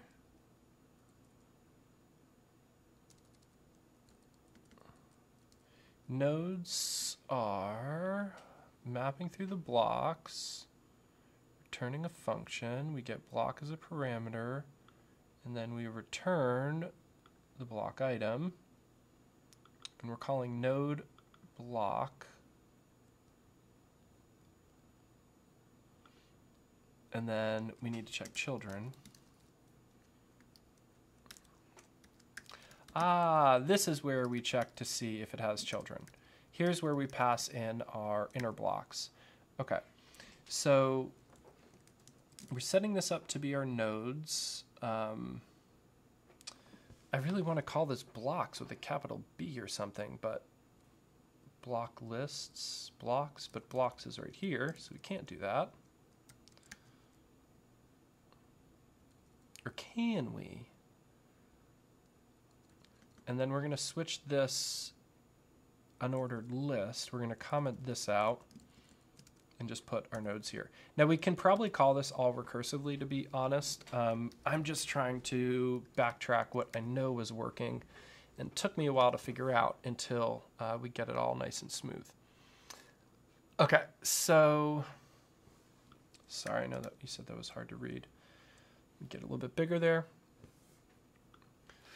All right, so we're mapping over the blocks, we're getting the block, we're returning the block item, but this time we've passed into whether it is, we've passed in node and we've passed in children. Cool. Okay, so now let's come into this node with dispatch and try to map that to our, well, that's basically just nodes. Let's come into our node, and our node is basically going to represent our block items, okay? So block item gets our props, it gets block, and it gets node, and it gets children.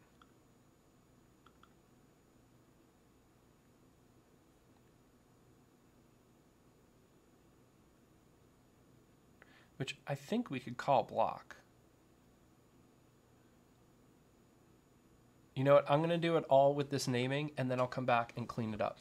So we no longer have access to block, but we do have access to node and children. So let's change a few things to anytime we're using block, node.name, okay, just check that's still working. Cool. Okay, now we want to add that recursiveness stuff. So we got our block type, we let children nodes, child nodes, equal to null. And then if there are children, meaning if it has inner blocks, which I don't think we need to pick out separately. So we might be able to simplify this quite a bit. Again, I'm just going to keep on going. So if there are children, then child nodes is now equal to props.children.map. Why? We could just say children. Okay. Yeah, so if there are children, then we're going to create our child nodes.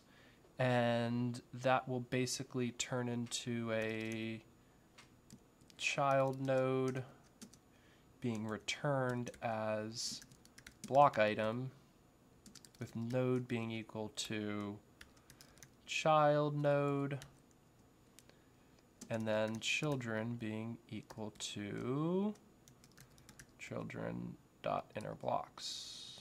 Nope. Child node.innerblocks. Yep. And I think we could simplify a lot of this now that I'm typing it again. What did we break? We broke something. It's okay. We'll fix it in a second. Yep. Okay, so if there are children, then we want to gather up a bunch of children nodes. That makes sense now. But what is confusing is that you're calling block item from within block item, right? So you know that's when the recursion's happening. And then we could bring our block type down to here. That doesn't even make sense to move it. Yeah, let's just leave that there.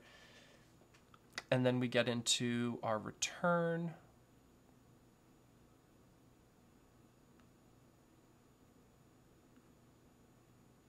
And we do the same. But down here, if there are children nodes, then we want to render them out inside the list item inside a new unordered list. So if there are children nodes, then if there are children nodes, we'll just do it this way. Then UL, let's wrap this up. And UL children child nodes. So if there are unordered, if there are ones to return, then we'll return that. I don't know. Is this going to work?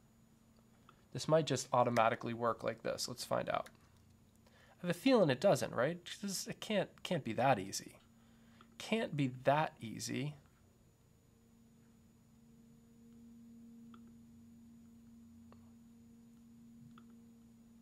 Huh. How do we know if it's working? Okay, let's see if this is indenting as a new unordered list. No, it isn't. So if we go to our columns block,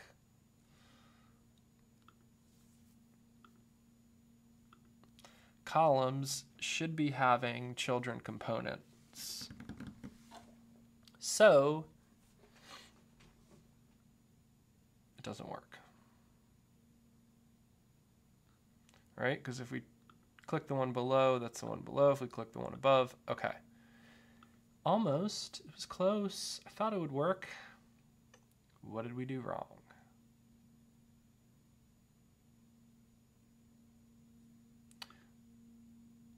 Let's test some things. Okay. So let's find out if it's a column block and then look deeper down into that. Block type.name is equal to columns. Nope, no. If block type.name, then let's get our node.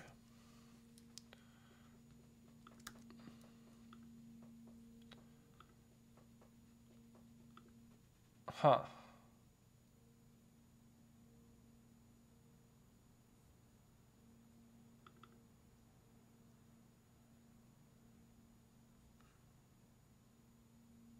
Oh, it's block type.title.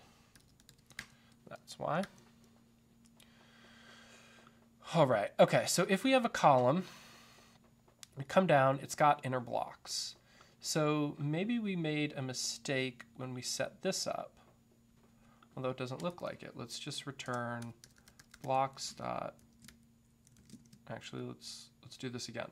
So if block dot name is equal to core columns, then give me blocks.inner blocks. Let's just see what that looks like. Undefined. So that's interesting. Why would it have no inner blocks? Oh, it's blocks.inner blocks. We want block.inner block. Okay, cool. So we know that it's working, so we should have children for that, right? So node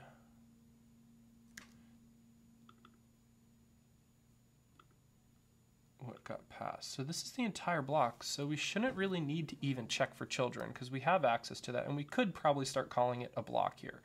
So once I get this data bouncing as I want, okay, cool.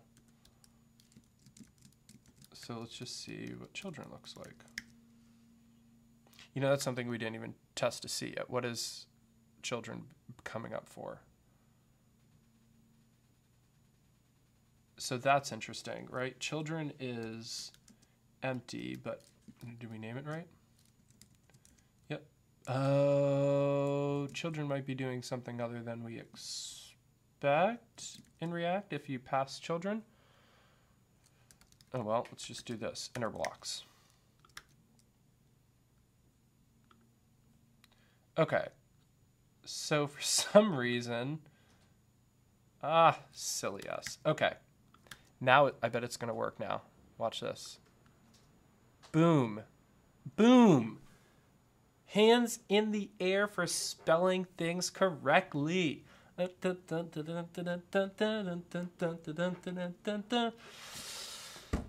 my gosh. Y'all, I hope these courses save you time, man. Okay, let's code this a little bit better. Let's go block is block, because that makes sense. And then we don't need children, because it's already identified. We could just do this. We could say child nodes is equal to block if, let's just do a batch update of, well, no, we can't do a batch update of it. Let's do block here. And then anytime node.something is used, no, it's not every time. Okay, so block.name, children node. So instead of children, we'll do block.inner blocks. Children nodes, let's call this child blocks. Cool. So now we'd say block.inner blocks, map over them, and we could call this inner block. And then node is equal to inner block, but this is now called block. And children we're removing. Cool. And now this is block client ID, block client ID. That's the same block type. Now this is going to be equal to child blocks. And then display them. Come on, child blocks. Boom, still working. Now we need a little CSS, don't we now? Okay, so do we have a CSS file on our main component? Yeah, we got a plugin CSS. So let's come into our plugin CSS, and I bet I already coded this, so let me just sneak peek if I've got this already. Table of contents, plugin CSS, yeah. Let's just grab this magic. Oh, wait. I need a class name on my list item. So anywhere that list item appears, not there, here. Class name is equal to, nope.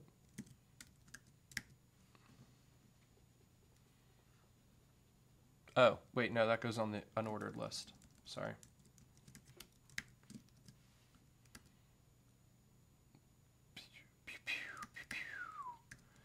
Pew, pew, block list. Unordered list, class name. That should automatically compile, right? We already tested that that JavaScript works or that that CSS works. Oh, no. Oh, that's one of the annoying things about Sidebar plugin. Look at that. Look at that, folks. Look at that. So we now have a really nice unordered list. And let's get a little crazy with it, shall we? How do we select all blocks on a page? I want all the blocks. Yeah, okay. Let's do a quote, the citation. Let's do a paragraph. Let's do an image with a image. Let's do a code block with some code. Let's do another paragraph block. Cool. And if we start moving these around, notice that it is a live update, so it will give us whatever we've got there. I don't know. I think that this is super cool. Oh, I want a column in here too,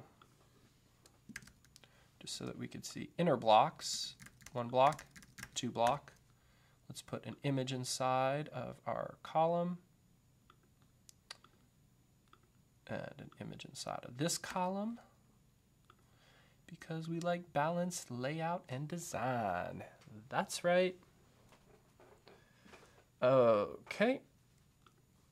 For all the vegans out there, I mean, we know it's going to look fine on the front end, but cool. This is so rad. I really, really love this example. Now, to repeat, it turns out recursive components are a lot easier in React than I thought that they would be. So to review, basically, if something has children, you could check to see if it has children and then call your own block, and at the end, if there are children, put them in here, and it will just infinitely and recursively keep rolling through all of that, which I think is pretty cool. So, I found that really helpful. I think that that's cool. Now, there's a ton of things that we could do with this block, with this example, to take it to the next step. I don't know how much we want to do now. Let me check something real quick, and I'll see how much time I have to keep going.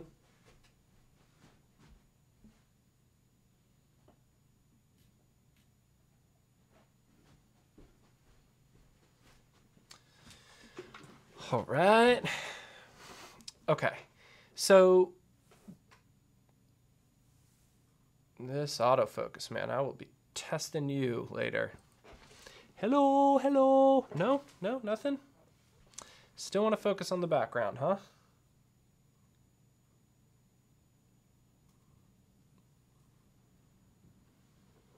Yeah. Sorry about that. Don't worry if I'm blurry. It's the code you want. All right, so there's a bunch of things that we could do from here.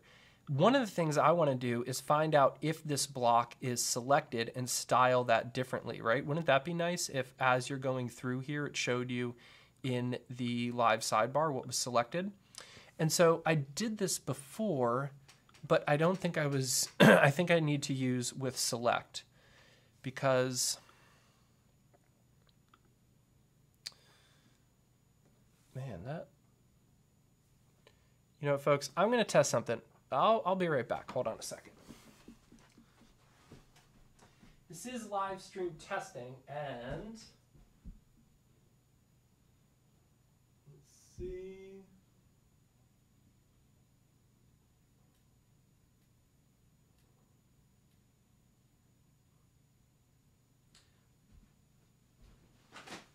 Just playing around with some different autofocus settings, see which one of them works the best. Hopefully this will be a little bit better.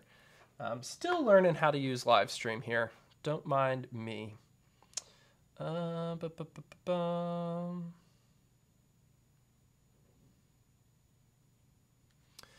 right. So just to review, this is a pretty cool recursive React component. I guarantee at some point in your developing, you're going to need something else like that. So we could basically stop here, but what I was saying is that what I wanted to figure out is there is something called isBlockSelected, where we could pass in the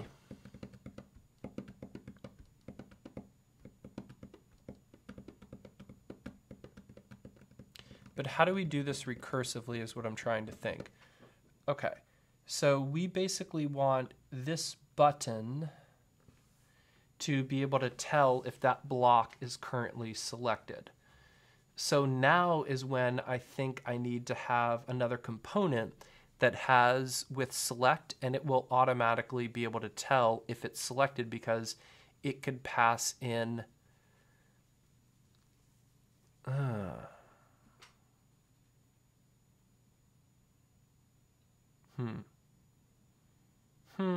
I say.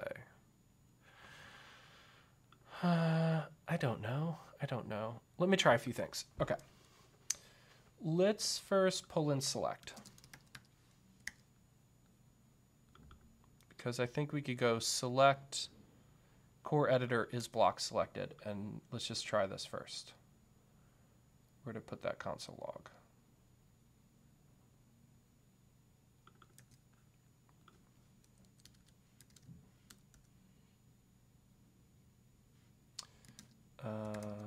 Select core editor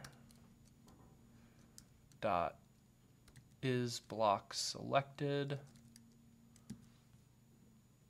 And again, I just found these by searching through WordPress core, trying to root them out. These aren't necessarily super documented, or I'd show you, but it's just a lot of searching to come across them. And then I need to pass in my block.client ID. Okay, so actually I might need to return this as converted to a string, but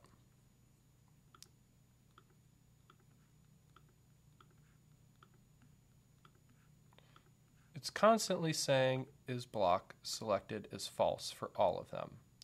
Now I know that one of them is selected, so that's telling me that I think this is only executing once and that block is not selected. So of course they are, okay, so if this one is selected and I open that up, one of these is gonna say true.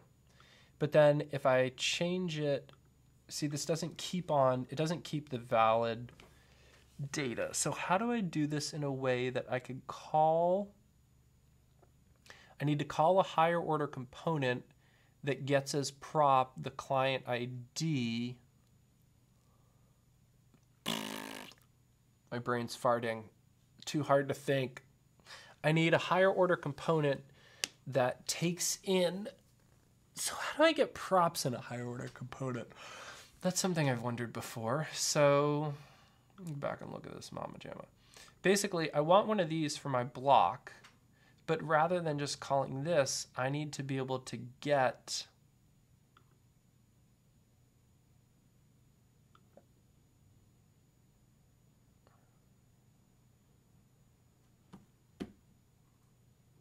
can I just do like, will I just be able to do props and it'll automatically be there even if I do it this way? All right, let's get a little messy. Totally testing this out here, but something I need to figure out for myself. Little embarrassed, I don't know how to do everything, y'all. I wish I did, but figuring out as we go here. Okay, let's do blockbutton.js. And here we're going to pull out the button.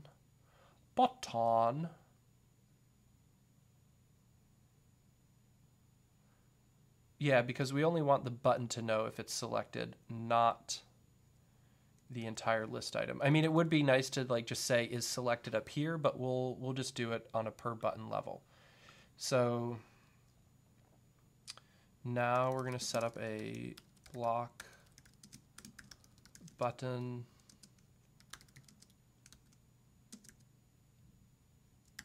right, and then we'll pull over, sorry, make the screen a bit bigger for y'all. Pull over block button. We need dispatch.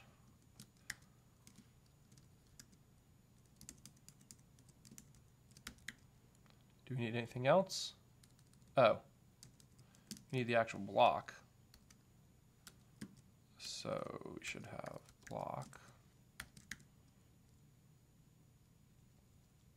And then Whatever, we're just gonna cheat and do block type so that we don't have to do it twice. I mean, this seems silly, but no. A block should be able to figure out its own block type based on just being given a block. So, is this needed anymore? No, cool, okay, perfect. So we can just pull this out and stick it inside of our block button. Yeah. So make that return and then, cool. So then we just need to pull out block type button. Maybe we don't even need that block item anymore. No, because this is still recursive. So this is still good to have. Although I am wondering if we will be able to shorten it up a bit. So right here, we want to import block button and pass it our block.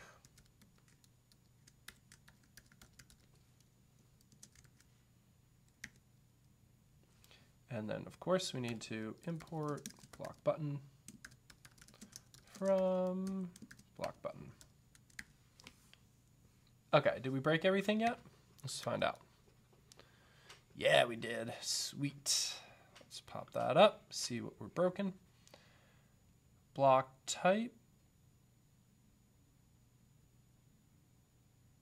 Oh, weird. Yeah, because we don't need that anymore. We're just getting the block. We do still need this open though, just in case it chokes, I could tell. Okay, pop that open. Nice. What did we break? Block button is getting block, it's returning. Guessing this element is invalid, expected a string. So something isn't getting what they want. Oh, let's go ahead and try exporting block button.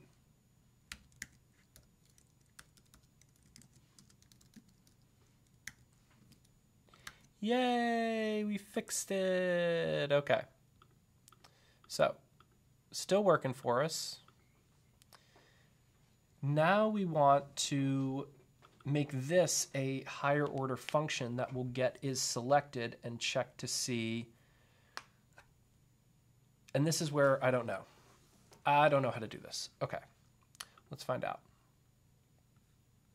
Do we not even use select in here anymore? No. Where's select then?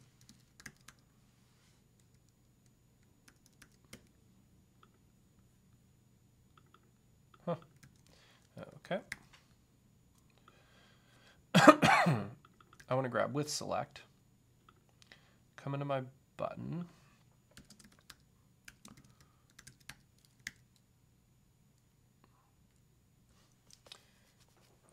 I don't know if this will work. Let's find out.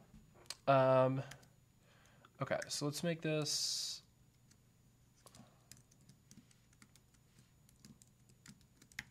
right. So that'll give us access to select, and then we can do whatever we want and return something at the end. We want to turn a live example of is selected. Let's say is block selected. And that's going to be equal to select core editor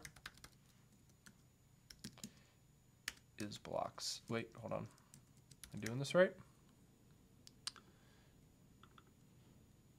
Yep, is block selected is inside of select core editor. But now we want to pass it the, see, this is what I don't know if we could do. Can we just do props.block.clientID? Like, do we have access to that?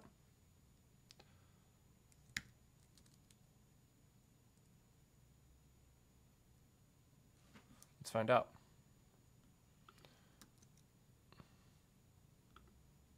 Yeah, nice and broken. Props is not defined. Okay, hold on. Let's find this out. This is a good Google search. Get props in higher order component.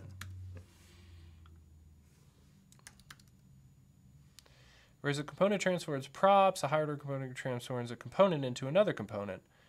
Oh, do I need like with props and stuff?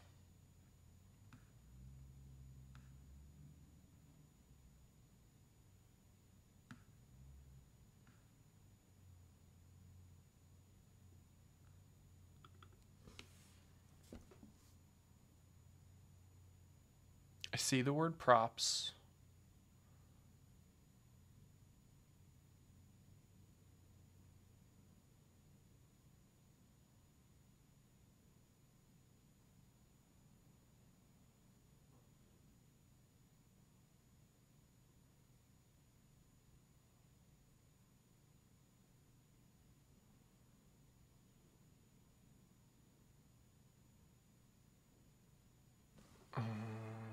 I know this isn't going to work.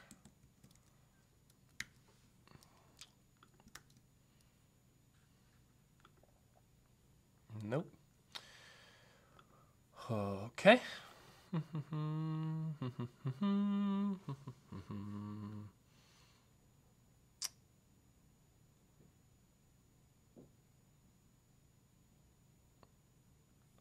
Oh, can I do this?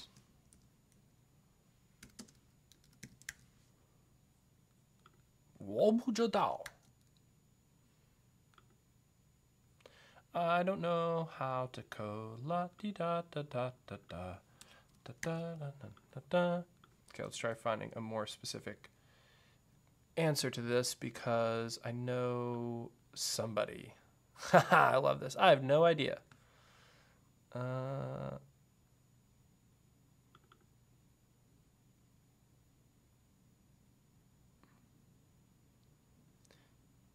Parent components renders a child component, passes down props, right? So it doesn't have access to it.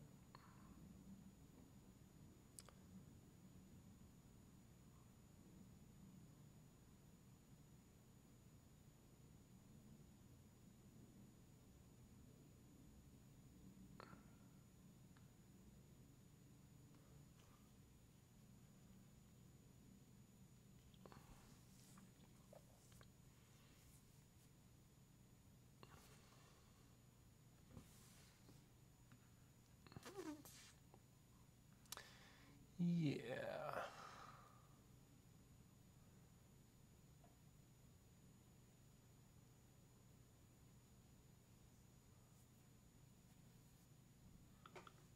With higher component gets the wrap component. Maybe do they need to... I think I really need to do some more reading on all this.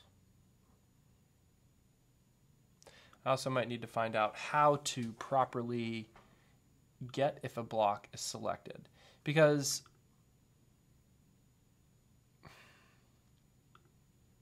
yeah. The way I coded it before, I passed in is block selected, and then,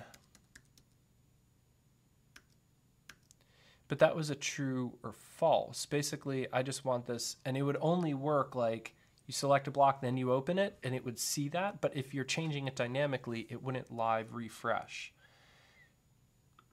Oh, maybe what we could do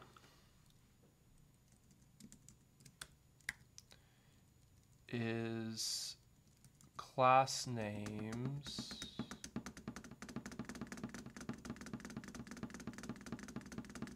We could do this. Let's try this. I don't know if this is going to work.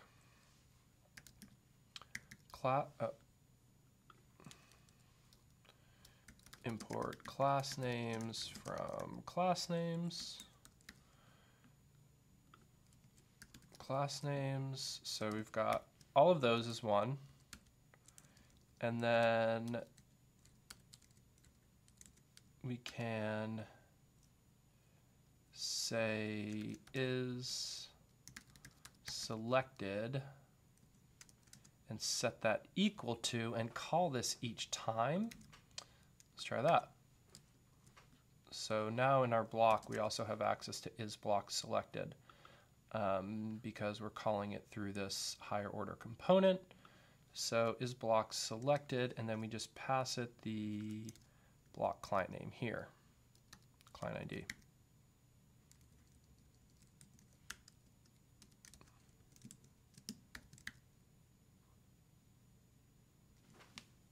don't know. Let's see if that works. Good times. Good times. Good. We broke everything. That's great. That's great. Proud of that. Proud of that. It's a good job. Good job, everyone. No, for real. How did I break everything? Was it just that? No. It was not. Was it all of this?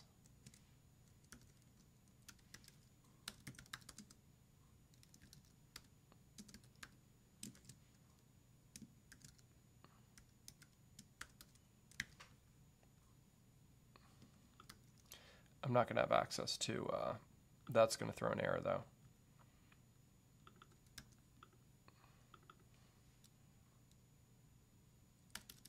Let me just get it working again.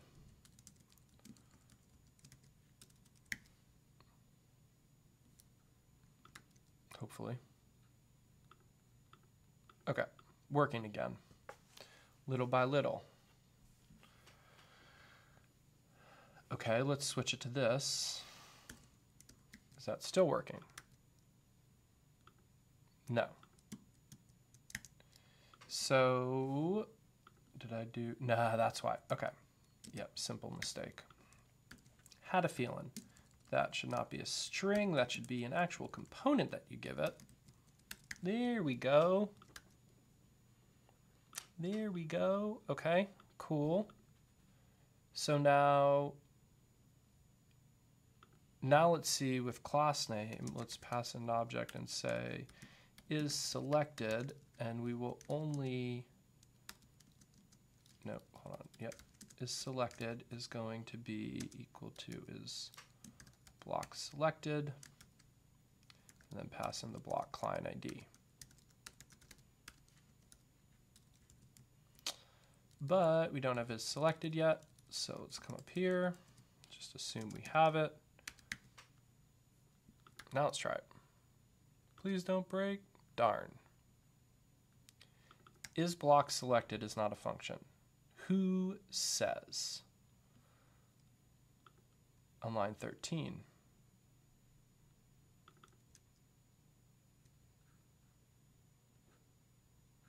But it should be a function because we grab it from here. Maybe you don't want to execute it yet. That's going to break. Maybe we need to destructure it and just grab. Wait, that works. Hold on. Class. Which button am I looking at here? Yeah, okay.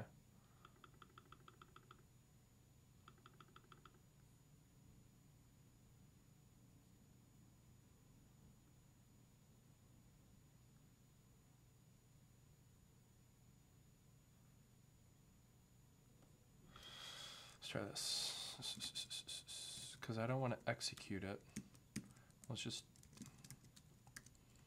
do this. Again, I don't know what I'm doing, y'all. I don't know what I'm doing. Don't watch me.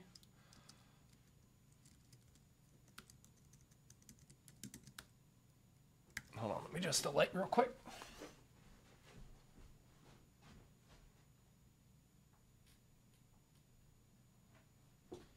And I'm hoping that this autofocus helped too. This seems to be a bit better format of autofocus. Okay. Apparently, my wild coding's too much to keep track of. I'm ridiculous, y'all. Okay, so now let's turn is block selected that way.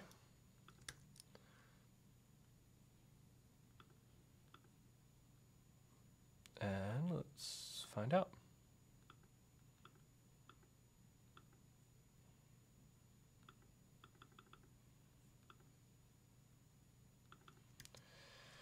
So now the code isn't working, so let's just start logging out what happens when we call this function, right? Nope. So they're all false.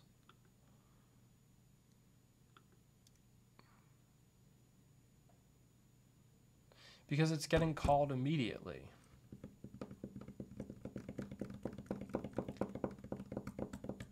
See, this is where I got stuck earlier. So I know how to call to check to see if a block is loaded, but I want to keep a live record of it. And in order to do that, I need to have the client ID to run here. So what I think I'm going to do is, I'm starting to get a little nauseous here. I need to eat a little bit of food. I'm going to take a break. I'm going to stop the live stream. Oh, I've got this almost good enough to record. There's a few more things that we could do this. Like we could put an X here to remove columns. You could do a drag and drop and then have them reformatted. That's way too much work. I don't want to get into like redoing the editor completely, but I do want a live update is if something is selected here in the sidebar, I do want it to show up properly. So also like y'all should put some default padding in the sidebar things because you're going to need to style that your own. And notice how it's got nice padding here. Maybe it's just a matter of I need to put in more of my own. Maybe just everything needs to go underneath panel body. Let's try a few things real quick before I finish up. See if we can clean this up. Got our table of contents plugin. Where is panel body located? I think we had that in one of our blocks, right?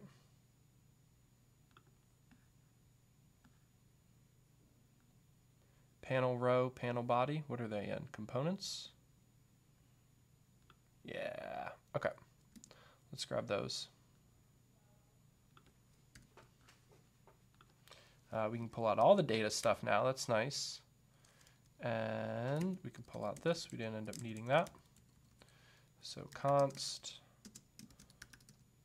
wait, no. Shoot, I already forgot the name of them. What is it? Panel row, panel body. That's right. Okay. Panel body, panel row equals wp.components. Let's throw this in inside of here. Actually, I'm going to just copy some more code. Make it a little bit easier because these have settings with them. Right? That. Panel body, and this is, what are we calling this thing? Table of contents. It's going to be initial open. We could probably remove this header now. And let's close that up. And let's put this inside of a panel row.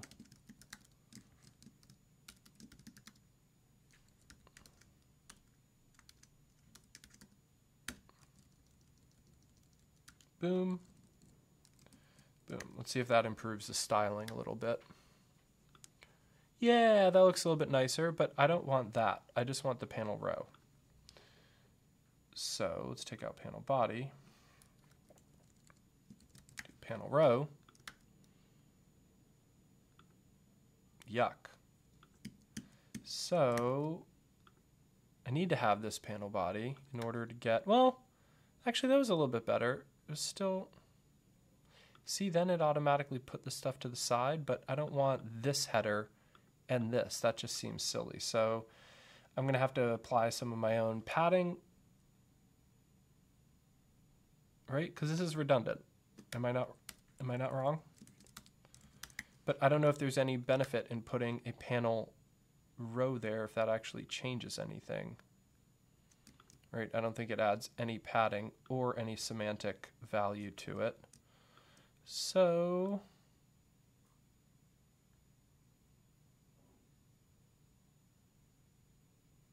yeah, it's got a few things. I don't know. I'm going to leave it in. I'll find out some more about that. But if you were watching, hopefully this was insightful. We learned a few cool things, and unfortunately, I'm still not ready to record this one either. So I've got to do a little bit more cleanup and I've got to figure out how to do is selected.